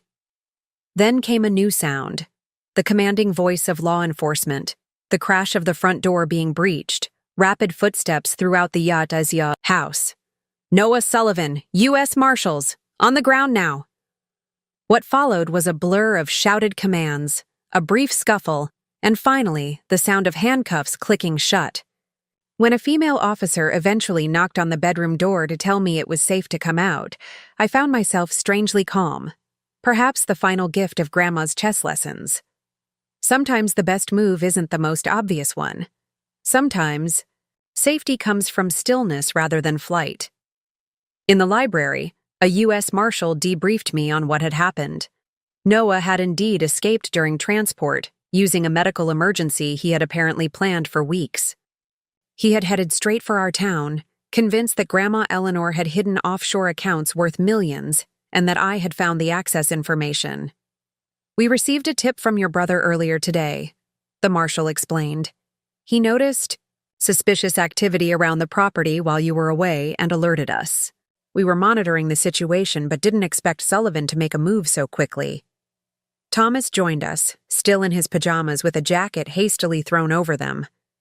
"I saw someone watching the house yesterday afternoon," he explained. "Didn't get a good look, but something felt off. That's why I left the chess set out, our old signal for, be careful, think strategically." I hugged him tightly, overwhelmed with gratitude for his presence and quick thinking. "Sullivan will be facing significant additional charges," the marshal continued. Escape, breaking and entering, attempted assault. He won't be eligible for any kind of release for decades. After the law enforcement officers had departed, taking Noah back into custody, Thomas and I sat in the library, too wired for sleep despite the late hour. He really believed Grandma had hidden millions, I said, still processing the night's events. After everything, all the evidence of his crimes, he still saw himself as the victim. Thomas nodded, rearranging the chess pieces that had been knocked askew during the commotion. Some people can never accept that they're the villains in the story. They have to rewrite the narrative to make themselves the hero, or at least the wronged party. I picked up the White Queen, examining its delicately carved features. Grandma knew people like that.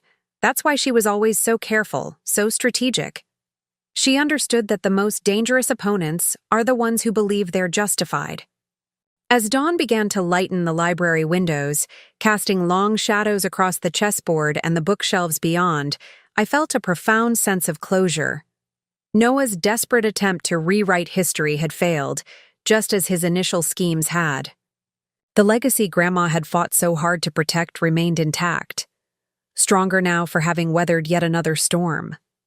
And I remained its guardian, not just of the physical property and collections, but of the wisdom and foresight that had made their preservation possible. Chessmaster, strategist, loving grandmother, Eleanor Montgomery had been all these things and more. With each challenge overcome, I understood her lessons more deeply. The morning light touched the crystal award I'd brought back from New York, sending rainbow prisms dancing across the library walls, a fitting metaphor for how Grandma's singular vision had refracted into so many positive outcomes, even in the face of those who sought to claim it for themselves. 2 years later, and with that final signature, the Montgomery Literary Foundation is officially established, Melanie announced, sliding the thick stack of legal documents across her desk for my final review. Congratulations, Rebecca. You've just created something that will outlast all of us. I signed the last page with a mixture of pride and humility, feeling the weight of what we'd accomplished. What had begun as a small conservation studio in a converted carriage house had evolved into something far more significant. The Montgomery Literary Foundation would now oversee not only the conservation studio and educational programs, but also a scholarship fund for students pursuing careers in library science and literary preservation. Grandma would have loved the irony, Thomas remarked from his chair by the window. The estate Valerie and Noah schemed so desperately to control is now permanently protected from people like them. They can't touch it, even if they tried again. Which they won't, Melanie added. Noah's additional 20 years for escape and breaking and entering guarantees that. And Valerie seems to have found her calling selling dubious spiritual healing workshops in Sedona. I couldn't help but smile at the update. Our cousin had apparently rebranded herself as a spiritual guide for wounded souls, complete with an Instagram account full of desert sunsets and vague inspirational quotes. It seemed fitting somehow. She'd always been skilled at presenting a curated version of reality. The foundation structure ensures the property and collection will remain intact, regardless of what happens to any of us individually, Melanie continued, her practical tone bringing us back to business. The Board of Trustees will oversee major decisions, but as executive director, you'll maintain day-to-day control of operations and programming. The board we'd assembled represented exactly what Grandma would have wanted, a mix of literary scholars, conservation experts, and community leaders who understood the value of preservation, not just as an academic exercise, but as a living connection to our shared cultural heritage. After finishing at Melanie's office, Thomas and I drove back to the estate, where preparations were underway for tomorrow's event, the inaugural Montgomery Literary Festival. What had started as a simple open house idea had blossomed into a weekend-long celebration of literature and preservation, with workshops, readings, and demonstrations scheduled throughout the property. The tent company just finished setting, up in the East Garden, Thomas reported as we walked through the main house. The chairs for the keynote address will be delivered by 4. Oh, and Dr. Harrison called. He's arrived at his hotel and will join us for dinner tonight. I nodded, mentally checking items off my extensive to-do list. And the special collection pieces, all installed in the exhibition room with proper climate control and security. The Austen First Edition is getting a lot of attention on social media already. The Austen, a first edition of Pride and Prejudice on loan from a private collector in England, was indeed the centerpiece of our special exhibition on women authors of the 19th century. When the collector had agreed to loan it to our fledgling foundation, it had felt like a vote of confidence from the wider literary preservation community. As we reached the library, I found myself pausing at the chess set, still kept on the small table by the window. After Noah's break-in, I'd considered putting it away, not wanting the reminder of that frightening night. But eventually, I'd recognized it as something more meaningful, a symbol of Grandma's strategic thinking and foresight, qualities that had protected both her legacy and me. I still can't believe how much we've accomplished in 2 years, Thomas said, following my gaze to the chess set. From nearly losing everything to creating something even Grandma couldn't have fully envisioned. I think she did envision it, though, I replied. Maybe not the exact form, but she understood the potential. That's why she fought so hard to keep it intact, to keep it in the right hands. A knock at the front door interrupted our reflections. Thomas went to answer it, returning a moment later with a young woman who looked to be in her early 20s, clutching a worn book to her chest. Rebecca, this is Emily Chen. She's here about the community submissions for the local authors collection. Emily stepped forward tentatively. I'm sorry to arrive unannounced, Ms. Montgomery. I know the submission deadline was last week, but I only just found out about the project and... She held out the book. This was my grandmother's. She self-published it in the 1970s. Poems about immigrating to America and building a life here. There were only 50 copies printed, and I think we have one of the last.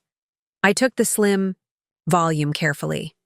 The cover was faded but still showed the title, Paper Lanterns, above a simple woodcut illustration. The binding was coming loose, the pages yellowed with age.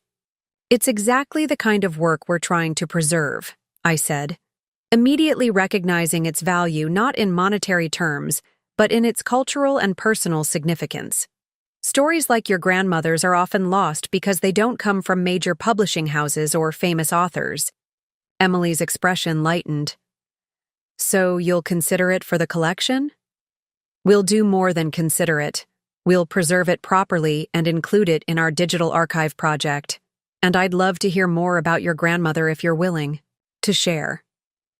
Personal context adds tremendous value to these kinds of works. After showing Emily around the conservation studio and arranging for her to return during the festival with more information about her grandmother, I found myself drawn to the turret room, the secret reading nook Grandma had shown me when I first came to live with her as a child. The space had been transformed in the past 2 years, not through any major renovation but through purpose. What had once been my private retreat was now a crucial part of our educational programming. Small groups of children visited the turret room during our school tours, learning about the history of books and the joy of reading in the same space where I had found solace after losing my parents. The window seat still held its hidden compartment, but now it contained copies of the books Grandma had first read to me there. The Secret Garden, Jane Eyre, Little Women, available for visiting children to discover. Each book contained a bookplate explaining its significance to the Montgomery family history, creating a tangible connection between past and present. As I settled into the window seat, watching the festival preparations continue in the gardens below, my phone chimed with a message from Melanie. Just received word from the Historical Commission. The Montgomery estate has been officially added to the National Register of Historic Places. Congratulations. Another layer of protection, another recognition of what Grandma had built and what we were continuing to build. I found myself smiling as I texted back my thanks. A soft knock on the turret room door pulled me from my thoughts. One of our new staff members, a recent library science graduate named Michael, stood in the doorway. "Sorry to interrupt your quiet time," he said, "but there's someone here you might want to meet. She says she's family, but her name wasn't on our contact list." My guard instantly rose. 2 years hadn't completely erased the wariness that came from Valerie and Noah's betrayal. Did she give a name? Grace Sullivan. She says she's Noah Sullivan's daughter from his first marriage. I wasn't sure if I should— "No, it's okay," I interrupted, surprised but curious. "I'll come down." In the library waited a woman around. My age, with Noah's coloring but none of his polished presentation. Her clothes were simple but neat, her manner hesitant rather than entitled. "Thank you for seeing me," she said, rising as I entered. "I wasn't sure you would, given everything." "I didn't know Noah had a daughter," I replied, gesturing for her to sit. "He worked very hard to keep us separate from his professional life." Grace explained. "My mother divorced him when I was 12, after she discovered financial irregularities in their joint accounts. I haven't had much contact with him since then, by my choice mostly." She reached into her bag and pulled out a manila envelope. "I found these while cleaning out my mother's attic after she passed away last month. They're documents from my father's early financial practice, including client lists and account information from about 20 years ago." My breath caught. "Are you saying— I think there may be other victims from before he ever met your family? People who never knew they were defrauded because the amounts were smaller or the methods more subtle." She pushed the envelope across the table. "I'm not sure if it's still relevant given his current prison sentence, but it felt wrong to destroy them without at least letting someone know." I studied her face, looking for any trace of Noah's manipulation or Valerie's calculation, but saw only sincere discomfort and perhaps a touch of shame. "Why bring these to me?" I asked finally. "Why not go directly to the authorities?" Grace looked down at her hands. "Because I owe your family an apology, even if it's not my place to give one. When I read about what happened, what my father did to your grandmother and to you, I was horrified, but not surprised. It was the same pattern, just on a larger scale." She hesitated, then continued. "And because I saw the work you're doing here with the conservation studio and the foundation, creating something positive out of a difficult situation, it inspired me. I thought maybe these documents could help bring closure to others my father hurt." After Grace left, promising to return for a proper tour during the festival weekend, I brought the envelope to Melanie's attention. She agreed to review the documents and forward any relevant information to the prosecutor handling Noah's case. That evening, as we hosted a small dinner for Dr. Harrison and the other visiting specialists who would present at the festival, I found myself sharing the story of Grace's visit. "Remarkable," Dr. Harrison commented. "The ripple effects of your grandmother's actions continue to spread. Her decision to document and expose your cousin's husband's schemes may now bring justice to victims from decades ago." "It's like a stone dropped in still water," added Dr. Winters, the rare book curator from the university library. "The impact extends far beyond the initial splash." Later, after our guests had departed and the house had quieted, I returned to the library, drawn again to the chess set by the window. In the soft lamplight, the pieces cast long shadows across the board, reminders of strategy and consequences, of moves and counter-moves that echoed long after the game appeared to be over. I picked up the White Queen, remembering how Grandma had emphasized its importance during our lessons. "The most powerful piece on the board," she'd told me, "not because it can attack from any direction, but because it can protect everything else while doing so." Thomas found me there, lost in thought. "Big day tomorrow," he said quietly. "You should get some rest." "I was just thinking about Grandma," I replied, "and how she would have loved seeing all these people gathering to celebrate books and stories." everything she valued continuing through new generations. "She'd be proud of you," Thomas said simply. "Of what you've built." "What we've built," I corrected him. "All of us together." Outside the window, the festival tents glowed softly in the garden, white canvas luminous against the darkening sky. Tomorrow they would be filled with visitors, with conversation and learning, and the shared appreciation of literature. The estate that had once been the focus of such greed and manipulation had transformed into something greater than its monetary value. A living center for preservation and education, exactly as Grandma would have wanted. As I finally headed upstairs to my bedroom, formerly Grandma's, I paused to straighten a framed photograph on the wall. Eleanor Montgomery in her 30s, standing proudly in front of the Victorian house shortly after she purchased it. Her expression was determined yet joyful, a woman who understood the value of what she was building. "We did it, Grandma," I whispered to the photograph. "We protected it, and now we're sharing it with the world, just as you always intended."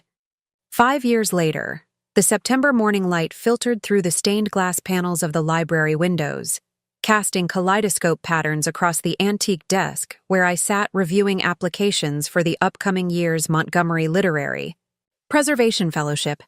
What had begun as a modest scholarship program had evolved into a prestigious opportunity for emerging conservators and literary historians. A fully funded year working at the Montgomery Literary Foundation while developing their own preservation projects. A knock at the door interrupted my concentration. Michael, no longer the hesitant new employee but now our confident program director, entered with a tablet in hand.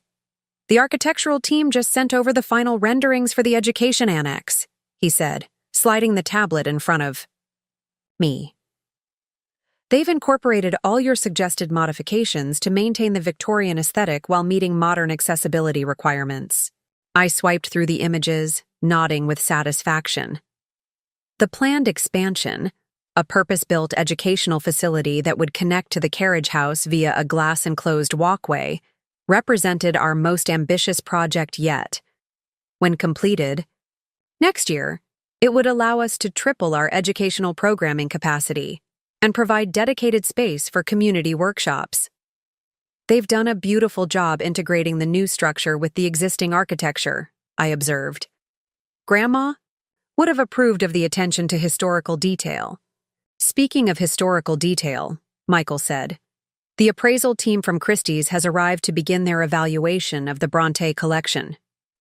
The Bronte collection, a remarkable set of first editions, letters, and ephemera related to the literary sisters, had been unexpectedly bequeathed to the foundation by a retired English professor who had followed our work.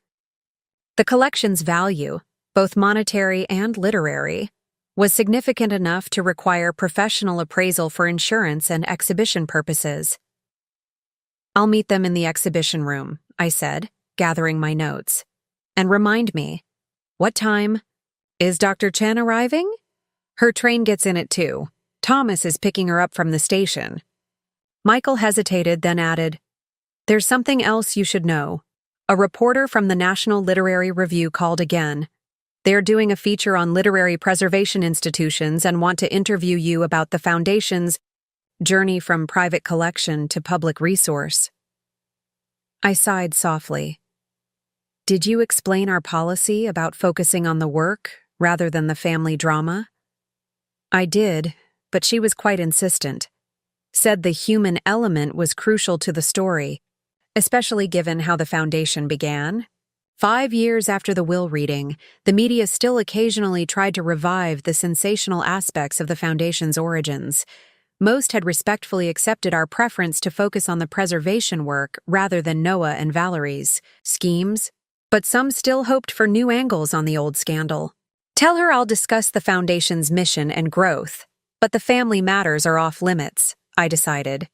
"And make sure Thomas sits in on the interview. He's better at redirecting those kinds of questions than I am."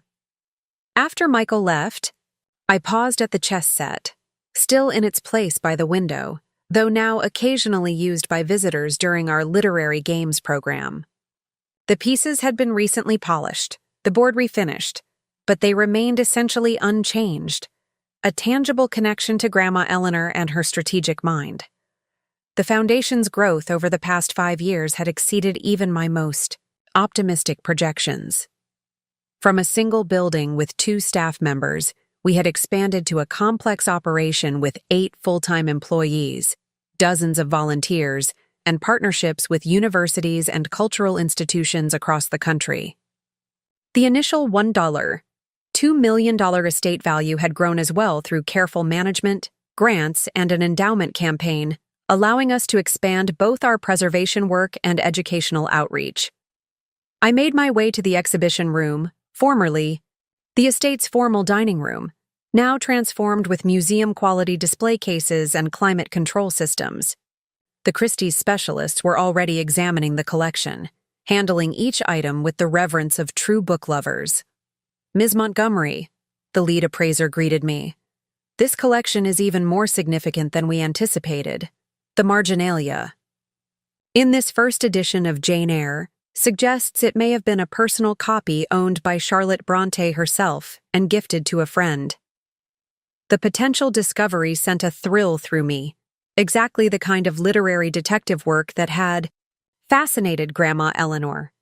"We'll need to authenticate that, of course, but if it's true, it would be a major literary find," she confirmed, "and would significantly increase both the scholarly and monetary value of the collection." After discussing the authentication process and timeline, I left the appraisers to their meticulous work and headed to the Carriage House studio, where our conservation team was preparing for an afternoon workshop on paper preservation techniques. The studio had changed dramatically since its early days. What began as a single room with basic equipment had expanded to include specialized workstations for different types of conservation, a small laboratory for material testing, and a digital documentation center where rare works were carefully photographed and cataloged for our online archive. Grace Sullivan, Noah's daughter who had unexpectedly entered our lives 5 years ago, looked up from the historic newspaper she was carefully stabilizing. Now, our head of paper conservation, after completing her master's degree in preservation science, Grace had found her calling in the painstaking work of saving fragile documents. "How's the Chronicle coming along?" I asked, examining the 1890s newspaper spread carefully on her workspace. "The lignin degradation is extensive, but I'm making progress," she replied. "The text will be fully readable when I'm finished, and the digital scan should capture everything for the archive." Grace's journey from apologetic visitor to valued team member had been one of the unexpected blessings of the past 5 years. Her decision to train in conservation had initially surprised me, but her dedication and talent quickly proved she was exactly where she belonged. That she had found healing by preserving history while her father sat in prison for destroying lives seemed like poetic justice of the highest order. "The school group will be here in 30 minutes, she reminded me. "Fifth graders from Lincoln Elementary. They're particularly interested in the bookbinding demonstration." I nodded, making a mental note to prepare the child-friendly binding materials we used for such workshops. Introducing young people to book arts and conservation had become one of my personal passions. Watching their faces light up when they created their first hand-sewn signatures or successfully marbled paper was a joy that never diminished. My phone buzzed with a text from Thomas. "Train running late. We'll bring Dr. Chen directly to the reception at 3. Mayor confirmed attendance." The reception, an intimate gathering to celebrate the official announcement of our partnership with the State University's Library Science program, had been in planning for months. Dr. Emily Chen, the young woman who had once nervously brought her grandmother's self-published poetry collection to our first literary festival, was now returning as the newly appointed director of the university's preservation department. Our joint program would create a specialized track in community literary heritage preservation, with Montgomery Foundation serving as the primary practicum site. Life's circular patterns never cease to amaze me. As I made my way back to the main house to prepare for the school group, I passed the estate's wrought iron gates, now flanked by modest signs identifying the Montgomery Literary Foundation. A small tour bus waited in the circular drive, the excited voices of children drifting through its open windows. "Ms. Montgomery!" One of the children spotted me, pointing excitedly. "It's her! The book lady!" I smiled and waved, still amused by the nickname that had somehow spread through the local elementary schools. The book lady who lived in the big Victorian house and taught children how to make their own books and preserve family stories. There were worse legacies to have. The tour group disembarked under the watchful eye of their teacher and our education coordinator, Riley, who had developed our youth programs into a model that other institutions now sought to emulate. "We're so excited to be here," the teacher told me as the children lined up. "They've been working on their family history projects all month in preparation for this visit." "And we're thrilled to have them," I replied, genuinely meaning it. These visits, watching young minds connect with literature and history in tangible ways, were among my favorite foundation activities. As Riley led the group toward the carriage house for their first activity, my phone rang, Melanie's number flashing on the screen. "Rebecca, are you sitting down?" Her voice had that particular tone that immediately put me on alert. Not alarmed exactly, but definitely signaling something significant. "What's happened?" I asked, moving toward the privacy of the library. "I just got off the phone with the district attorney's office. It's about Noah." My heart skipped a beat. Has he escaped again? The memory of that terrifying night 7 years ago remained vivid, despite the time that had passed. "No, nothing like that. He's dying, Rebecca. Advanced pancreatic cancer. The prison medical system has given him 3 to 6 months. I sank into the nearest chair, unprepared for the complex emotions that surged through me. Noah Sullivan had been the villain in our family story, the man whose greed and manipulation had caused so much pain. Yet hearing of his impending death brought no satisfaction, only a hollow sort of sadness for all that had been lost. "There's more," Melanie continued. "He's requested compassionate release to enter hospice care. Part of his application includes a full confession of his financial crimes dating back over 20 years. The DA says it's incredibly detailed. Names, dates, amounts, methods. He's apparently been working on it for months, ever since his diagnosis." "Why?" I asked, genuinely puzzled. "After all this time, why confess now?" According to the prison chaplain who's been counseling him, it's about making amends before the end. The confession includes information that could help recover funds for some of his earliest victims, people who never knew they were defrauded. I thought of Grace, working diligently in the conservation studio, who had chosen to build something positive despite her father's legacy of destruction. "Has anyone told Grace?" "Not yet. The DA contacted you first because—" Melanie paused. "Noah has asked to see you. Just once, before he transfers to hospice care. You're under no obligation to agree, of course." The request struck me as both audacious and somehow inevitable. Noah Sullivan, who had once broken into my home seeking non-existent hidden accounts, now sought a different kind of entry, into a conversation I had never expected to have. "I need to think about it," I replied finally. "And I need to talk to Grace first. This affects her more directly than anyone." After ending the call with Melanie, I remained in the library, my gaze moving across the room that had witnessed so many pivotal moments in our family's story. The will reading, Noah's desperate search, countless conversations about the foundation's future, all had unfolded within these book-lined walls. What would Grandma Eleanor have done, faced with this unexpected final chapter? The strategic chess player in her might have seen an opportunity for closure, for information that could help others. The protective grandmother might have advised caution, questioning Noah's motives even as he faced death. Outside the window, I could see the school children engaged in their first preservation activity, carefully learning how to handle aged paper without causing damage. Beyond them, the gardens bloomed with late summer flowers, and construction markers indicated where the new education annex would soon rise. Life continued to move forward, to grow and evolve, while the past remained present but no longer controlling. Perhaps that was the final lesson in Grandma's intricate strategy, that even the most painful chapters could become part of a larger, more meaningful narrative if viewed with the right perspective. I picked up my phone again, this time to text. Grace, can we talk after the school group leaves? Something important has come up regarding your father. The hospice facility was nothing like I had imagined. Instead of the clinical environment I'd expected, it was a peaceful, almost home-like setting. A converted Victorian mansion not unlike Grandma's, with gardens visible through large windows and comfortable furnishings that belied its serious purpose. Grace walked beside me, her face composed but tense. After our initial conversation about Noah's request, she had surprised me by asking to accompany me to this meeting.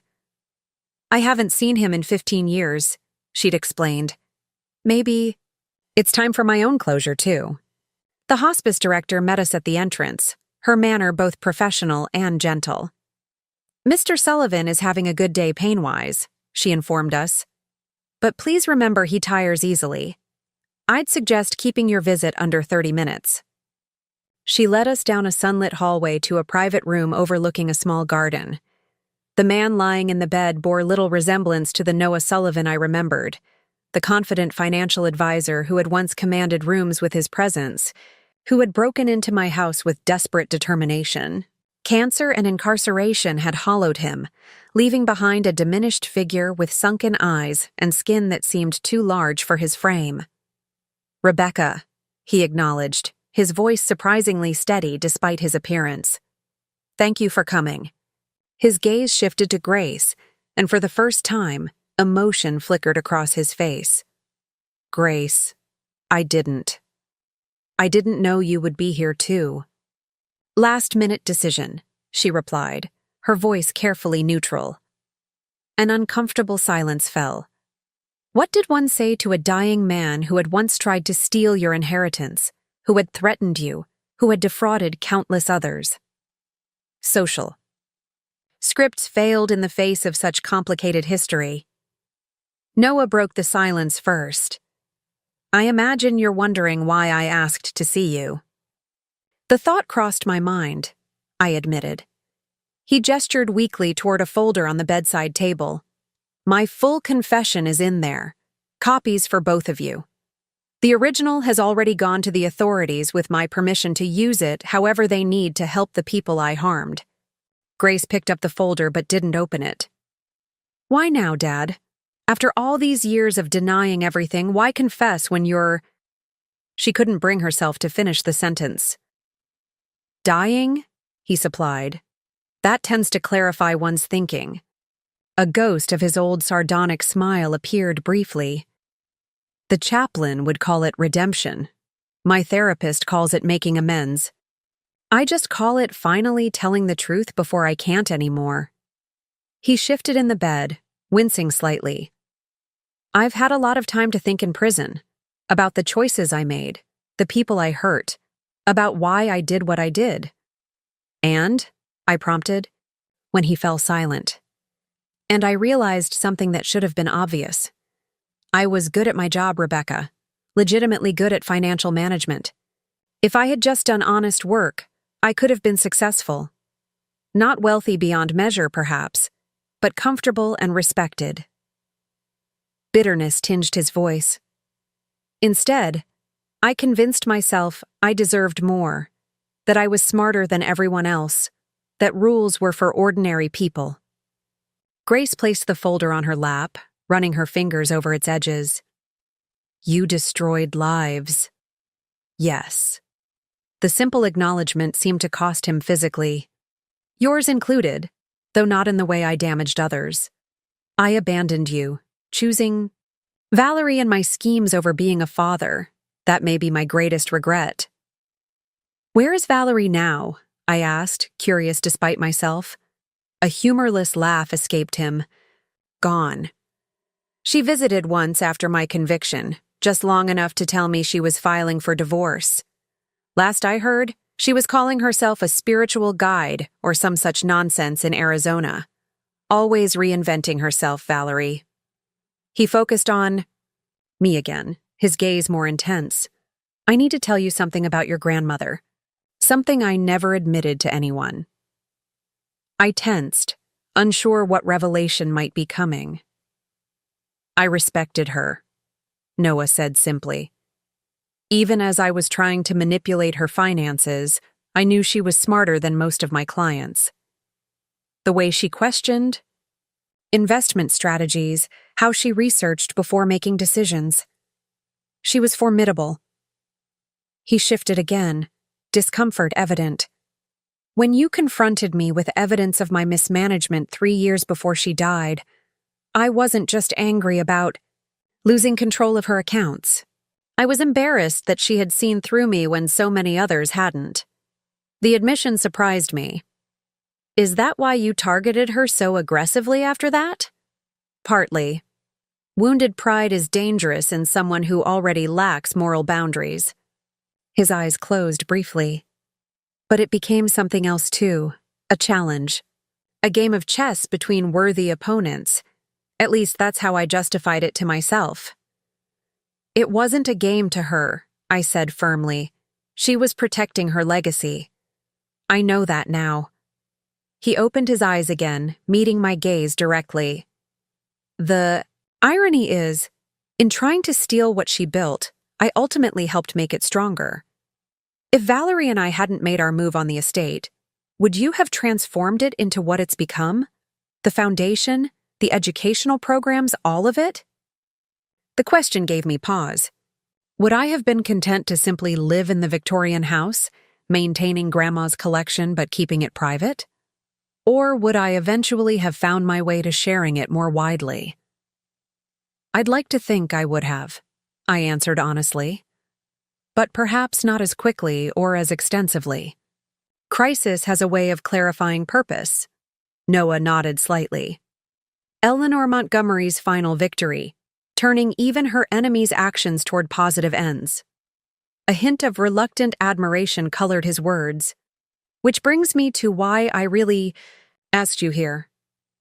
He reached carefully under his pillow and withdrew an envelope, holding it out with a trembling hand. This belongs to your foundation. It won't make up for what I tried to take, but it might help build something new. Grace took the envelope since I hesitated, opening it to reveal a check for an amount that made her inhale sharply before passing it to me. $250,000. A fraction of what Noah had stolen from others over the years, but a significant sum, nonetheless. How? I began, confused by the source of such funds from a man who had been imprisoned for nearly a decade. My mother's estate, Noah explained, glancing at Grace. She never changed her will, despite everything. When she passed last year, I was still her primary beneficiary. The funds were held in trust because of my incarceration. He paused, gathering strength. I've directed everything to be divided. Half to a victim restitution fund and half to your foundation, specifically for educational programs. Grace's composed expression wavered. You're giving away your entire inheritance? What use do I have for it now? A shadow crossed his face. Besides, keeping it would just be one final act of selfishness. This way, it might do some good. The conversation continued for a few more minutes, his strength visibly waning until the hospice. Nurse gently suggested we conclude our visit. As we prepared to leave, Noah spoke once more. Rebecca, one last thing. In my confession, you'll find details about others who were involved in similar schemes, colleagues, collaborators. Some are still practicing. The authorities have the information, but you should be aware too. Protect what you've built.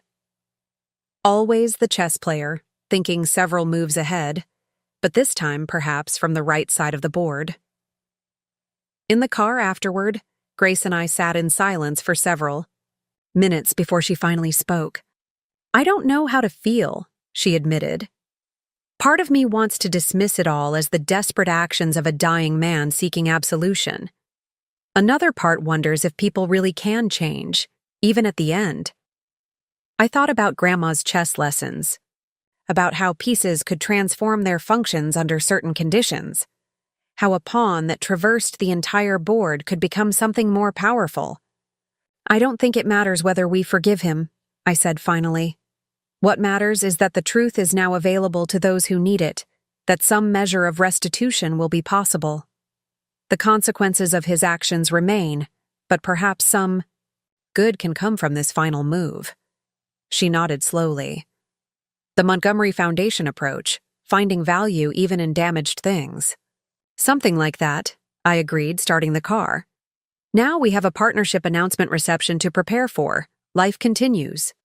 The reception celebrating our partnership with the university's library science program was a dignified affair, held in the main house's renovated Grand Salon. University officials, local dignitaries, foundation board members and staff mingled among displays, highlighting both institutions' preservation work. Dr. Emily Chen, confident in her role as department director despite her youth, joined me near the display of her grandmother's restored poetry collection, the very book she had nervously brought to our first literary festival 5 years earlier. From community submission to centerpiece exhibit, she noted with satisfaction. My grandmother would never have believed it. I think the most meaningful preservations are always personal, I replied. We save books and documents because of the human connections they represent, not just for their monetary value. The mayor approached, champagne glass in hand. Rebecca, the architectural renderings for the new education annex are impressive. What a remarkable evolution from a private home to a cultural institution. The evolution continues, I agreed. We've just received a significant donation that will allow us to expand our educational programming even further, particularly for underserved communities. I didn't mention the donation's source. Noah's contribution would be acknowledged in the Foundation's financial reports, but without fanfare or publicity. This wasn't about redemption narratives or dramatic gestures. It was simply about doing what was right with resources that could help others. As the reception continued, I found myself drifting toward the library, seeking a moment of quiet reflection. Thomas was already there, standing by the chess set as if he'd anticipated my retreat. How did it go? He asked quietly. We hadn't had a chance to speak privately since my return from the hospice. About as well as a meeting with a dying man who once tried to steal your inheritance could go, I replied, attempting levity but achieving only irony. And the donation? Are you going to accept it? I nodded slowly. With conditions. It will be used exclusively for the new community education initiatives, particularly the intergenerational storytelling project. Something constructive, something healing. Thomas picked up the white queen from the chess set, turning it thoughtfully in his hand. Grandma would approve, I think. She always said the best victories aren't about defeating an opponent, but about making the right move for the right reason. She also said that sometimes the game continues long after you think it's ended, I added, remembering one of her more cryptic chess lessons. Through the library windows, I could see the reception in full swing, could hear the murmur of conversations and occasional laughter. Beyond them, the first stars appeared in the darkening sky, twinkling above the Victorian house that had been at the center of so much conflict and, ultimately, so much creation. 5 years ago, when Noah had broken in searching for non-existent hidden accounts, I had felt that the house was under siege, its peace violated. Now, filled with people celebrating knowledge and preservation, it seemed to have found its true purpose, not as a private sanctuary, but as a shared resource, a bridge between past and future. The grandfather clock in the hall began to chime, the same clock that had witnessed Valerie's first threatening visit, the will reading, and countless moments since. Its steady rhythm had measured out the years of transformation, from inheritance dispute to thriving foundation. We should get back to our guests, Thomas suggested as the chimes faded. In a minute, I said, moving to Grandma's desk. My desk now, though I still thought of it as hers. From the drawer, I withdrew the journal of birthday letters she had left for me, the chronicle of our years together that had brought me such comfort in difficult times. I opened it to the final entry, the one written just weeks before her death, and read again the closing lines. The whole world is a garden. Your garden is just beginning to bloom, Rebecca. Tend it well, share its beauty, and know that I am profoundly proud of you and the legacy you will create. 5 years of growth had proven her right. The garden she'd entrusted to me had indeed bloomed, not just preserved but expanded, its beauty shared with an ever-widening circle. What had begun as a battle over a $1, $2 million estate had transformed into something whose value could no longer be measured in mere dollars. A living legacy that would continue long after all the original participants in the inheritance drama were gone. I closed the journal and returned it to its place, then turned to rejoin the reception. The past had shaped us, but it did not define us. The future beckoned, full of possibilities that even Grandma Eleanor, strategic thinker that she was, might never have imagined. As we left the library, Thomas paused at the chess set, moving one piece, the white queen advancing across the board to a position of both protection and possibility. "Your move," he said with a smile, gesturing toward the doorway where our guests awaited. I nodded, understanding both the gesture and its meaning. The game continued, but on my terms now, with new pieces and new possibilities, just as Grandma would have wanted. My move indeed, I agreed, stepping forward into the next chapter of our unfolding story. Up next, you've got 2 more standout stories right on your screen. If this one hit the mark, you won't want to pass these up. Just click and check them out. And don't forget to subscribe and turn on the notification bell so you don't miss any upload from us.